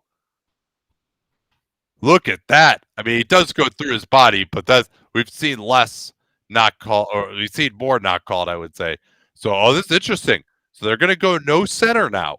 This is a win for Mark Daigneault. Well, and that's why you do Haka. They take to Joe out off the floor. Chet is back. Yep, that's exactly why. So they're going no rim protection right now. OKC is going to be able to start scoring pretty easily here, I think. Luka in the corner. Here's Washington's three, just in and out. 2 in and out threes for both. No foul, of course, there either. And that was a bad overhelp by Shea. Chet is being guarded by Irving. Shea gets right in, goes to the tough fadeaway. Rebound Thunder. Williams. Good help by Luka off at Dort. Here's Shea on the drive again. Steps in, tries to fight it up. Great rim protection, but Chet's right there. The fact that they can now keep Chet on the floor with no big for Dallas. Under 2 minutes, of course, they can bring back Lively. I'm surprised they didn't at least try Gafford. They felt like maybe he couldn't do it either. And yeah, that's a foul. And Dallas is in the bonus. I mean, the lack of consistency here, certainly. But like that time, Dort. Yeah, I mean, he lifts the right leg, and that's the ref that calls it. Yeah, when he gets the knee up like that, it makes it pretty obvious. That reverse angle shows it. Like if he can keep that knee down, he's probably going to be okay the way they're roughing this.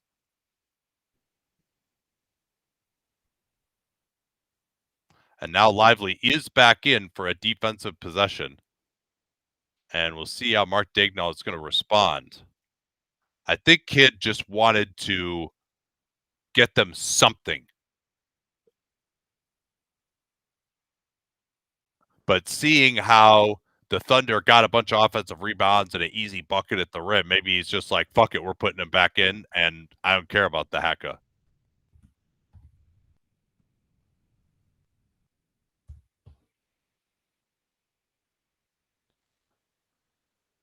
Foul situation. Shea has 4, Dort has 5. No one on Dallas has more than 3. Yeah, but in terms of who can give a foul here if they do want to go to the hack, Joe only has 1. Case and Wallace has 0. Yeah, I guess Joe is out now, so yes, they have guys who can do it if they want to go that route. They have tummy rubbers. And Jones Jr. knocks it out. Sorry, what were you saying? Oh, I said they have tummy rubbers if they need it.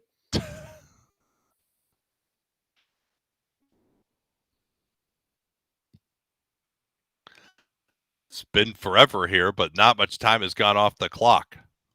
They want to involve Luka in the pick and roll. Shea, double teamed. They haven't really double teamed much yet. He gets space. Wallace didn't get to the corner.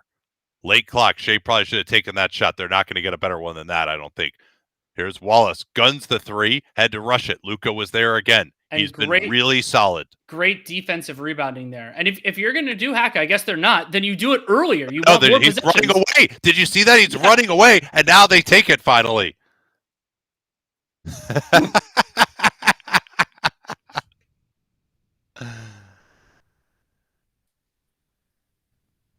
Amazing.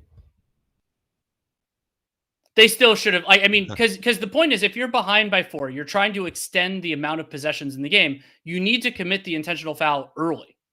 Run away! Run away! Everything in life is Holy Grail, man.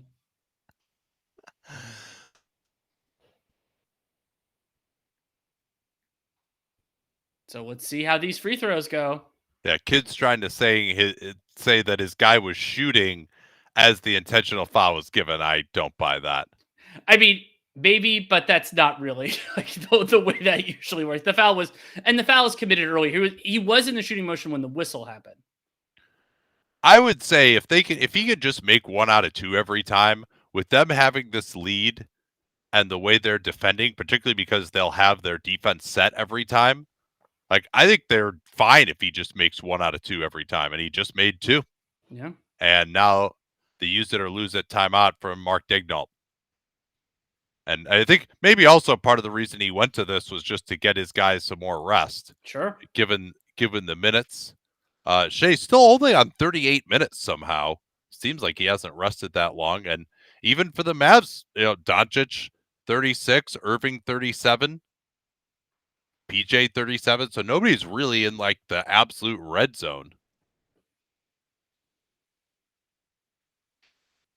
But what they've really they got to set the screen with Isaiah Joe here and find the pop man. Like he is the guy who is open on these plays, and Shea has missed him a bunch of times. And especially that's why you use Joe as the screener, because he has the footwork on that. They've done it all year, and Shea's getting a little bit of tunnel vision late in this one. I would agree. Yeah. Yeah, I have a note in there. I want to pull Shea's kind of fourth quarter stats, but we're not obviously done with it yet. Oh, as Kelvin says, this wasn't use it or lose it. This was the second to last time out for Daigneault. Wow. Okay. Thank you for bringing that up. I hadn't gone to that screen in a little while. So Dallas has 2 left, and yeah, that's right. It did a whole little thing about how neither team had any discretionaries left. Yeah. Well, maybe the thought was we got plenty of rest during the stretch, and now we're going to try to play fast again. Very possible. But if you're down and it's close, you wish you'd have the actual basketball utility of that timeout to advance the ball, etc. Mm-hmm.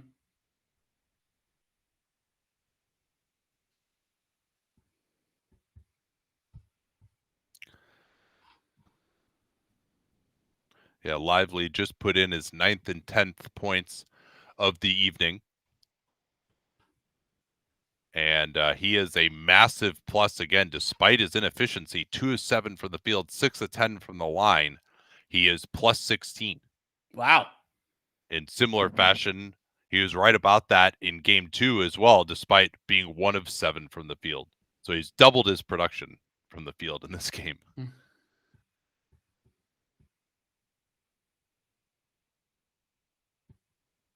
Yeah, meanwhile, Jones Jr. is 1 of 10. Washington has been the man. 27 points after 29 in game 2. He's 11 of 22 from the field, 5 of 12 from 3. Yeah, he's 5 of 12. The rest of the team is 6 for 19. And even after like kind of big ebbs and flows both ways, both teams have made exactly 1/3 of their threes now. And OKC is 3 of 12 from 3 in the second half. It's just really the number of attempts. They're not getting much at all.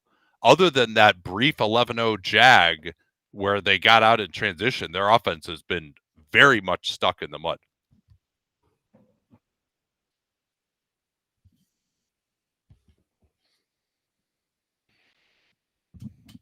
Yeah, this would be a fantastic win indeed for OKC if they can pull it out, because once their shooting luck dissipated, they have not been able to do much. Dallas going to try to get some pressure full court. Joe says, come out here and help me, please. Now let's see if they go to a zone to try to take him out of their play. Nope, it will be man-to-man. Irving is on J-Dub.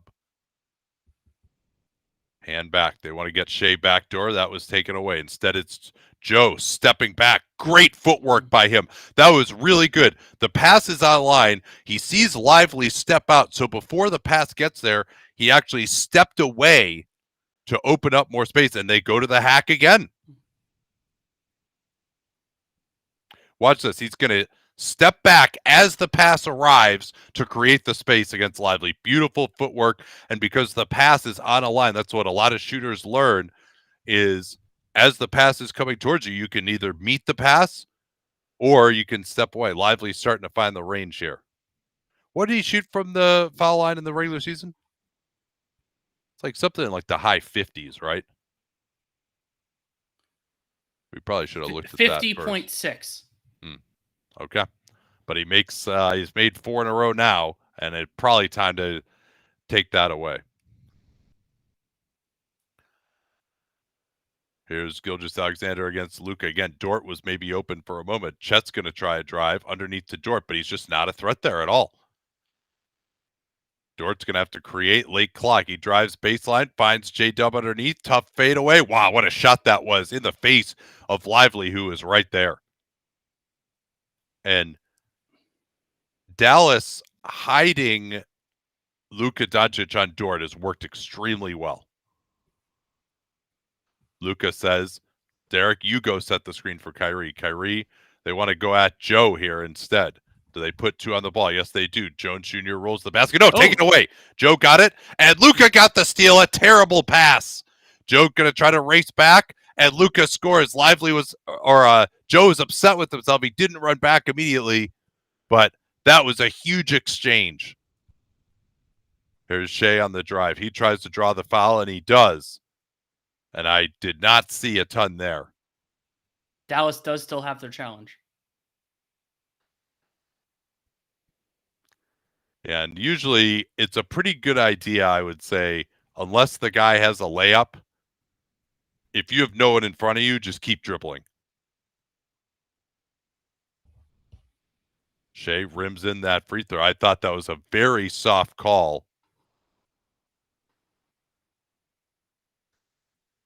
Relative to what's taken place here before.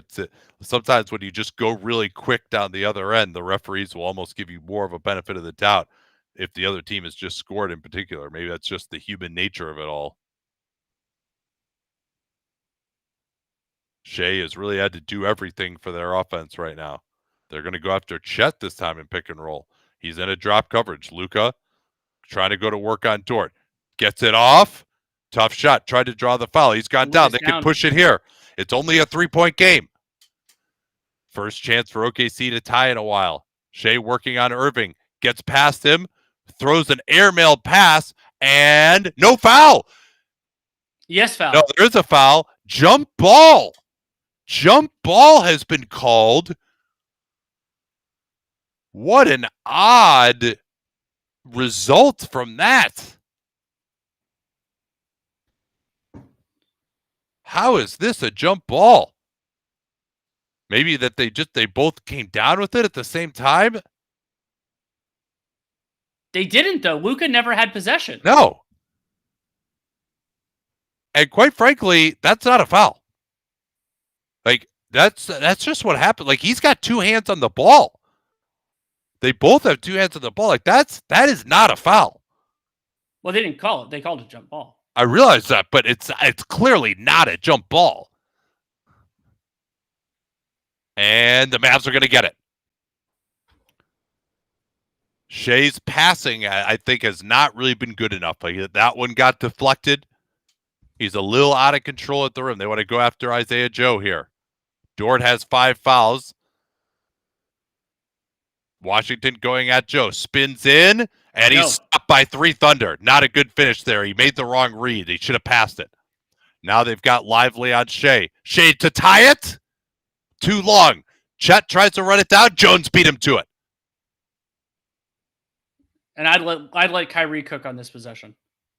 Yeah, let's see if they can involve someone else in pick and roll. Dub trying to pressure him. Usually this pressure doesn't go that well in these circumstances. Irving trying to put him in the mix. Summoning more.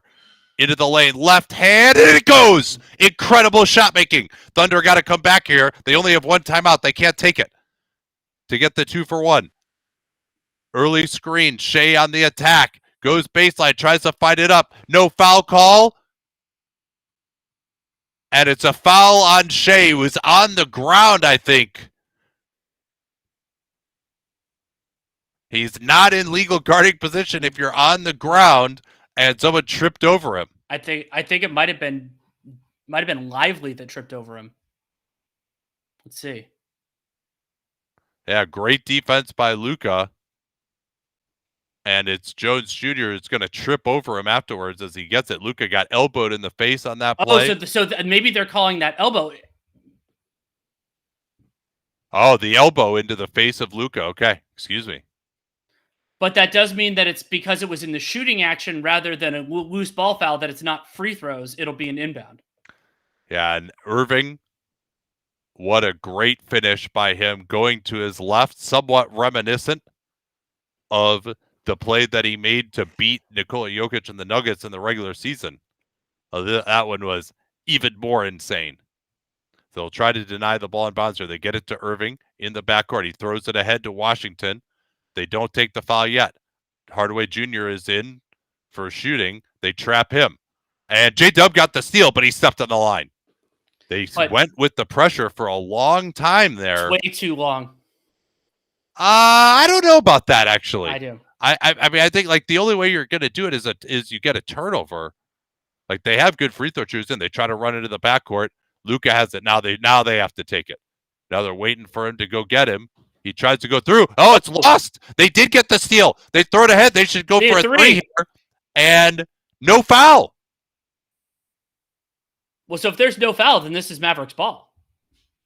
They do have a challenge remaining, don't they? Dallas does. Oh, yes. No, it will be a foul. Excuse me. Okay. I couldn't see where the referee was. I've said no foul so many times in this game, I can't get it out of my system.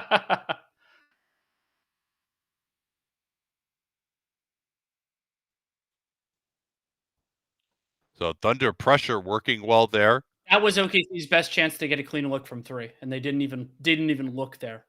Yeah.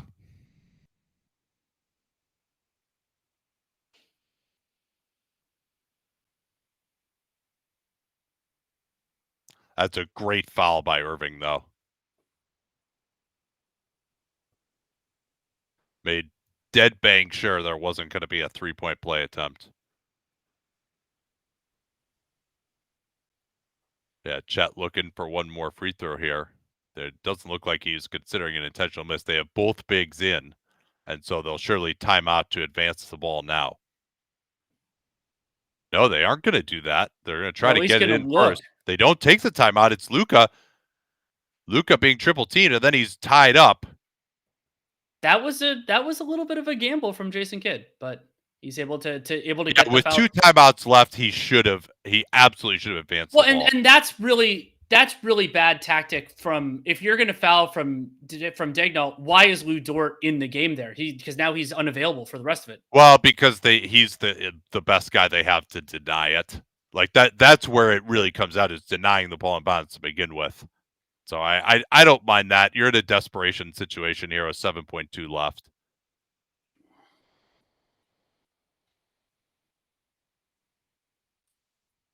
Yeah, Luka, not the most reliable free throw shooter.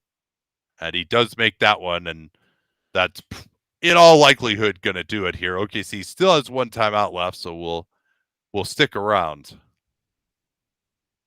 But what's looking like a gigantic win for the Dallas Mavericks.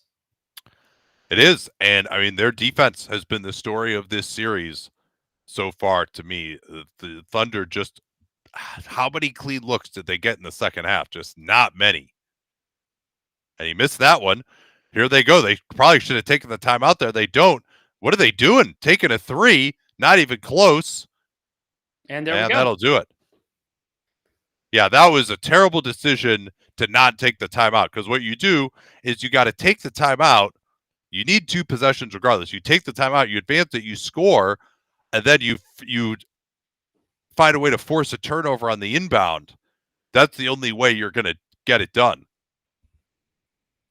Wasting all that time bringing the ball up was never going to work. So yeah, what a game it was. We'll probably won't record, I don't think, until tomorrow on this one. But that was fantastic. And we're going to do Denver, Minnesota tomorrow. So we'll talk to you guys then. Thanks for joining us.